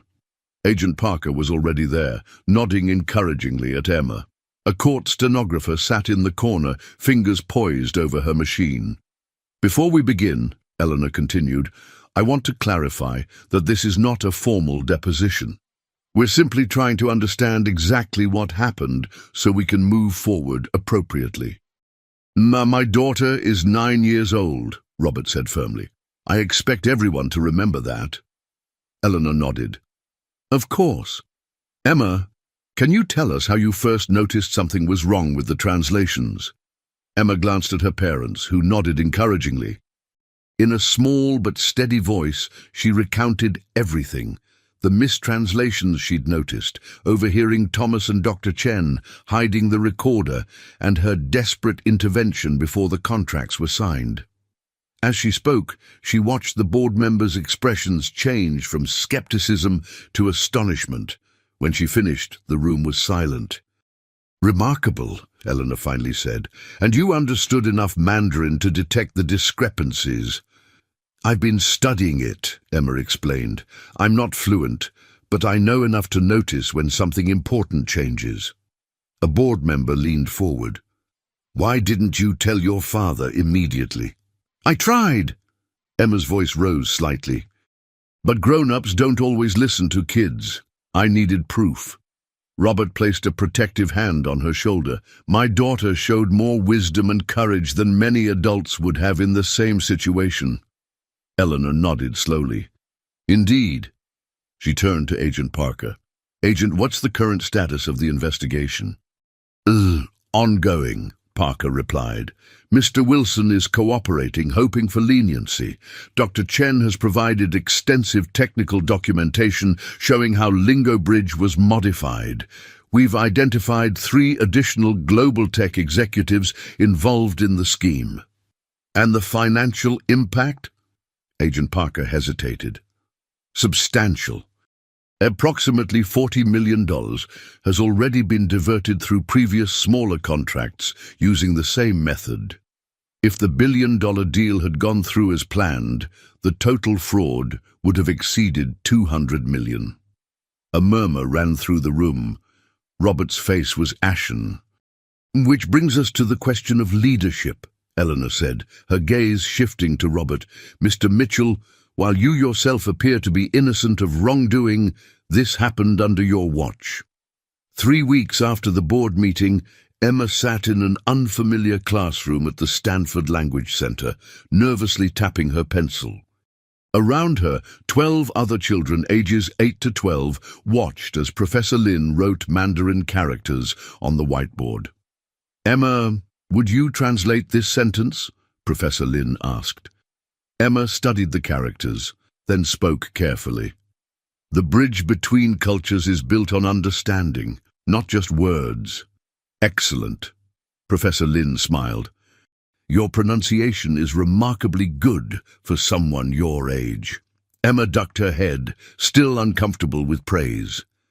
After the global tech scandal made international news, Stanford University had offered her a scholarship to their gifted language program. 3 times a week, Sarah drove her to these special classes while Robert fought to save the company. When class ended, Emma found her mother waiting outside, talking with Professor Lin. "She has a natural ear for tonal languages," the professor was saying. "Her ability to detect subtle meaning shifts is extraordinary. In my experience, that's an innate talent that can't be taught." Sarah nodded proudly. She's been that way since she could talk. Always listening, catching nuances even adults missed. "Mom, can we go see Dad now?" Emma interrupted. "He promised to show me the new code." "Of course, sweetie. He's waiting for us." The drive to Global Tech was quiet. Emma watched the familiar landscape pass by, thinking about how much had changed in just a month. Her father worked 16-hour days now, rebuilding Lingo Bridge from scratch with a new team. The old version had been completely scrapped after investigators discovered translation manipulations had been embedded deeply in its code. At company headquarters, security procedures had tightened dramatically. They needed special badges just to reach Robert's office, where they found him huddled with Dr. Chen and a team of engineers. "There's my girl." Robert's tired face brightened as Emma entered, just in time to see the first test of Lingo Bridge 2.0. Dr. Chen looked up, nodding politely to Emma and Sarah. The engineer appeared thinner, more drawn, but there was a new determination in his eyes. After extensive cooperation with authorities, he'd been granted immunity and had rejoined Global Tech to help rebuild the technology properly. "We've completely restructured the core translation algorithms," Dr. Chen explained, "with triple redundancy verification and blockchain authentication of all translations." "In simple terms," Robert added, seeing Emma's confusion, "it means no one can secretly change what the system translates ever again. Each translation creates a permanent, unalterable record." "Like my recorder," Emma said thoughtfully. "Exactly like that," Robert smiled. "In fact, we're calling this the Emma Protocol internally. Dr. Chen gestured to a sleek device on the conference table. "Would you like to try it, Emma? You'd be our first real-world tester." Emma approached the device cautiously. The last time she'd been this close to Lingo Bridge, it had been part of a massive fraud scheme. "What should I say? Anything you want in any language you know, Doctor." Chen encouraged. Emma took a deep breath and spoke in her best French. "La vérité est plus importante que le profit." Truth is more important than profit. The device hummed softly, then responded in perfect English. "Truth is more important than profit." "It works!" Emma exclaimed. "Thanks to you," Dr. Chen said quietly. "Your courage gave us a chance to rebuild correctly." Robert's phone rang, interrupting the moment. His expression darkened as he listened. "I'll be right there," he said finally, ending the call. "What is it?" Sarah asked, recognizing the tension in her husband's face. "Emergency board meeting," Robert said grimly. "Eleanor wants me there immediately." He knelt to Emma's level. "I have to go, Pumpkin. Mom will take you home. I might be late tonight." When Robert finally came home at midnight, his face told them everything before he spoke a word. The board had voted. Effective immediately, Robert Mitchell was no longer CEO of Global Tech Enterprises. 2 months after Robert's removal as CEO, the Mitchell family sat in their kitchen, surrounded by moving boxes. Their spacious San Francisco home had been sold, part of the financial restructuring forced by Robert's suddenly reduced circumstances. "Do we really have to leave?" Emma asked, watching her father carefully pack his collection of antique language dictionaries. "It's for the best, Pumpkin," Robert replied, his voice steady despite the pain Emma knew he felt. "The new house in Palo Alto is closer to your Stanford program anyway." Sarah entered with more empty boxes, "and it's a fresh start for all of us. Away from the reporters and the constant reminders." Emma nodded, but her heart felt heavy. Despite the scandal, this had been her home, her entire life. Every corner held memories. Birthday parties in the backyard, late-night stargazing from her bedroom window, countless family dinners around the very table they were now dismantling. The doorbell rang, and Sarah went to answer it. She returned with Agent Parker. "I hope I'm not intruding," the FBI agent said, taking in the boxes. "I just wanted to update you personally before you move." Robert gestured for her to sit. "Any news on Thomas?" "He's accepted a plea deal. 10 years, with possibility of parole after 7, in exchange for revealing all his co-conspirators and the full extent of the fraud." She paused. "But that's not why I'm here. We've discovered something concerning about the Lingo Bridge Code." Emma perked up, her attention fully engaged now. "Our technical team found a deeper layer of programming that Dr. Chen wasn't aware of," Agent Parker explained. "It appears the translation manipulation had been planned from the very beginning of development, not added later, as Thomas claimed." Robert frowned. "That's impossible. I was involved in the initial design phases myself." "Which raises questions about who else might have been involved in the early stages," Agent Parker said carefully. "Someone with deep access to the foundational code." A heavy silence fell over the kitchen. The implication was clear. Someone close to the original development team, possibly still within Global Tech, had been part of the scheme from the beginning. "Does Dr. Chen know about this?" Sarah asked. "Not yet. We wanted to speak with you first, given your family's personal stake in the matter." Emma looked between the adults, understanding the unspoken concerns. "You think we might still be in danger?" Agent Parker gave her an appraising look. "You continue to impress me, Emma." "Yes, that's exactly what worries us. If there are other conspirators who haven't been identified, they might see your family as a threat, especially now that you're more vulnerable without Global Tech's security resources." Robert's jaw tightened. "What do you suggest?" "Caution, primarily. Be aware of your surroundings. Report anything suspicious, and—" She hesitated. "It might be wise to consider additional security measures for your new home." After Agent Parker left, Emma helped her parents continue packing, but her mind raced with new questions. Who else could have been involved? Someone from the beginning of Lingo Bridge's development, someone her father trusted implicitly. The small cafe in Sausalito was nearly empty, just as James had specified in his cryptic message.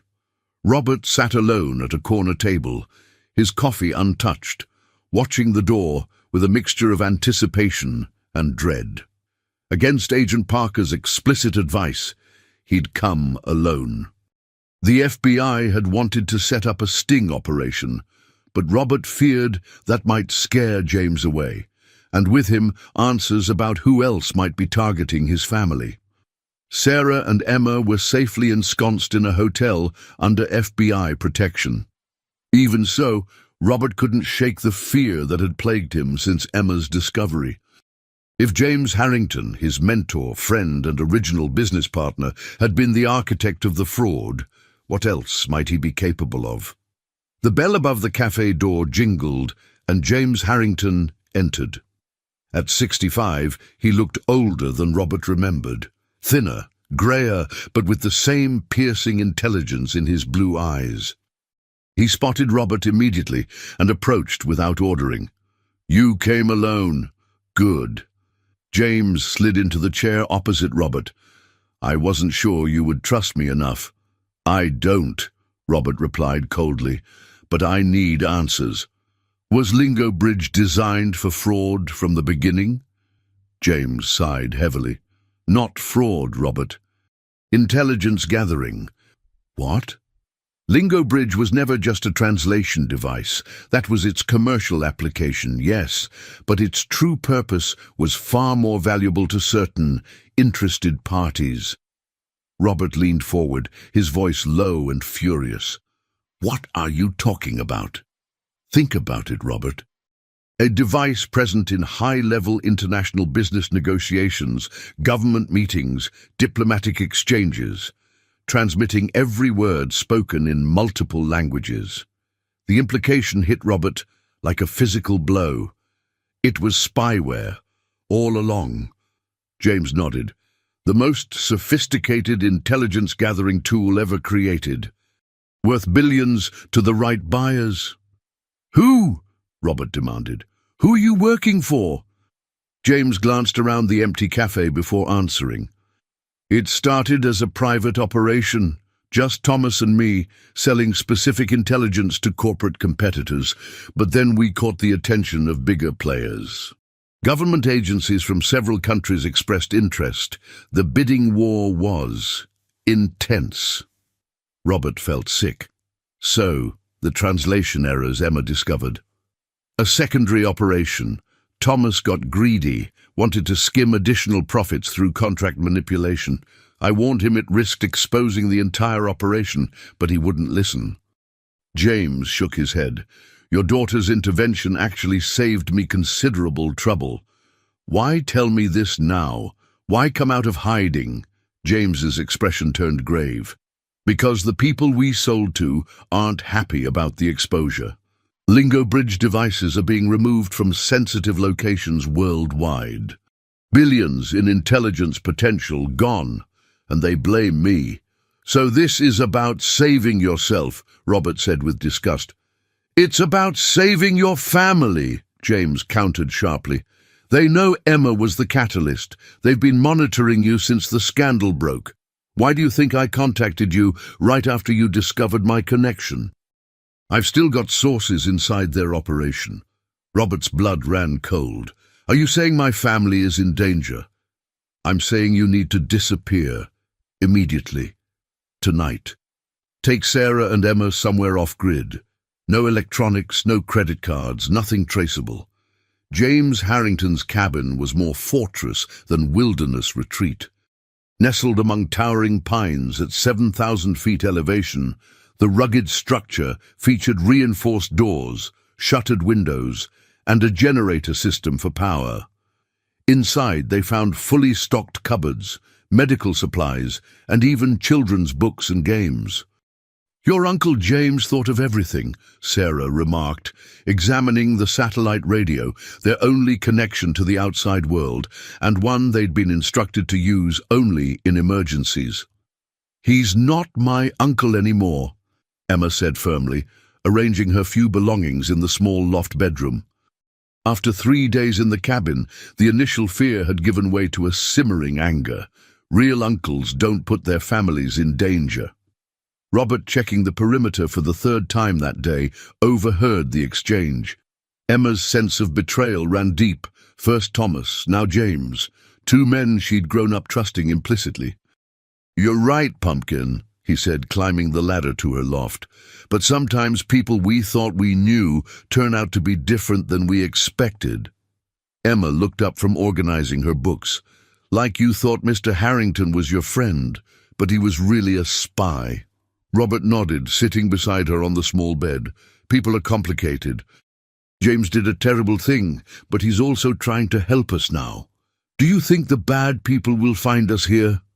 Emma's voice was small, but her eyes remained determined. Agent Parker says we're safe for now. No electronic trails, no way to track us. He squeezed her shoulder reassuringly. And in a few days, once they've arranged everything, we'll go somewhere new, with new names. I don't want a new name, Emma protested. I like being Emma Mitchell. It would just be temporary until the FBI catches everyone involved. Emma frowned, clearly unconvinced. How long will that take? I don't know, sweetie, Robert admitted. But what matters is that we're together. That evening, as snowflakes began to fall outside the cabin windows, the satellite radio crackled to life. Robert answered cautiously. Mitchell secure. Parker here, came the agent's voice through static. Witness protection arrangements confirmed for 72 hours from now. Extraction team will meet you at the rendezvous point we discussed. Any developments on the suspects? multiple arrests across 3 countries, but the primary operators remain at large. Her voice lowered. We've received intelligence suggesting they've narrowed your location to within 50 miles. Maintain full security protocols. After signing off, Robert secured the cabin for the night, double-checking locks and closing heavy shutters over each window. The small family gathered around the fireplace, huddled against both the mountain cold and the growing sense of isolation. 3 more days, Sarah said, forcing optimism into her voice. Then we can put this behind us. Emma sat cross-legged on the hearth rug, her language journals spread around her. Since arriving at the cabin, she'd thrown herself into studying with unusual intensity, as if languages could provide the stability her life now lacked. I've been thinking about Lingo Bridge, she said suddenly, about how it was designed to spy on people. Robert and Sarah exchanged concerned glances. That's not something you need to worry about, sweetie, Sarah began. But I do, Emma insisted, because I noticed something when we were testing Lingo Bridge 2, 0, with Dr. Chen. Robert leaned forward. What do you mean? The new translation system had extra security, right? To prevent manipulation. Yes, the blockchain authentication, Emma nodded. But what if that same system could be used to identify any Lingo Bridge device anywhere, like a special signature that only the right program could detect? The sun rose over Lake Tahoe, painting the water in shades of gold and crimson. Emma stood on the balcony of the lakeside safe house where they'd spent 3 tense days, watching eagles circle above the pristine surface. Behind her, inside the modest cabin, her parents spoke in hushed tones with James and a woman who had introduced herself only as Meredith, NSA. And they, after their narrow escape from the mountain cabin, racing through snow-covered forest on James's snowmobile, while vehicles converged on their former hideout, they'd arrived at this seemingly ordinary vacation rental to find it was actually a government safe house, one even Agent Parker didn't know existed. The real FBI and NSA had been investigating Parker for months, James had explained. Her occasional deviation from protocols had raised red flags, but they'd lacked concrete evidence of her involvement with international intelligence brokers. Until now. The sliding door opened, and Robert joined Emma on the balcony. "Beautiful morning," he said, putting an arm around her shoulders. "Is it over?" Emma asked directly. "Really, over this time?" Robert sighed. "Almost. Meredith says they've identified everyone involved in the network. The last pieces are falling into place. What about Agent Parker? They're bringing her in today." James provided the final evidence they needed, recorded conversations between Parker and the organization she was really working for. Emma digested this information. So Mr. Harrington was recording her all along. "Insurance," Robert explained. "James has spent decades collecting leverage on everyone around him. It's how he's survived in this world. Do we still have to get new names and move away?" Robert smiled, the first genuine smile Emma had seen in weeks. "No, pumpkin. Meredith says once they've dismantled the entire network, we can return to our normal lives. Different house, same names." Relief washed over Emma. "Can I go back to Stanford for languages?" "Absolutely. In fact, Professor Lin has been calling daily to check on you." The sliding door opened again, and Sarah joined them, followed by James and Meredith. "It's time," Meredith announced, her official tones softened by a hint of compassion. "Parker is in custody. The operation to round up the remaining members of the network begins in 1 hour. James stepped forward, looking oddly formal. "I wanted to say goodbye before I go with Meredith. I'll be in protective custody for the foreseeable future." Robert extended his hand. "Despite everything, thank you for saving my family." James accepted the handshake, something like regret in his eyes. "I wish I could undo the damage I've caused, Robert, to global tech, to you, personally." "What happens to the company now?" Sarah asked. "The board is meeting tomorrow," Meredith explained. "With the full extent of the conspiracy now documented, your position looks considerably different, Mr. Mitchell. My understanding is they intend to reinstate you as CEO." 6 months later, Emma stood beside her father on a small stage at Stanford University, watching as he unveiled Truth Bridge, their new open-source translation platform designed with transparency and ethics at its core.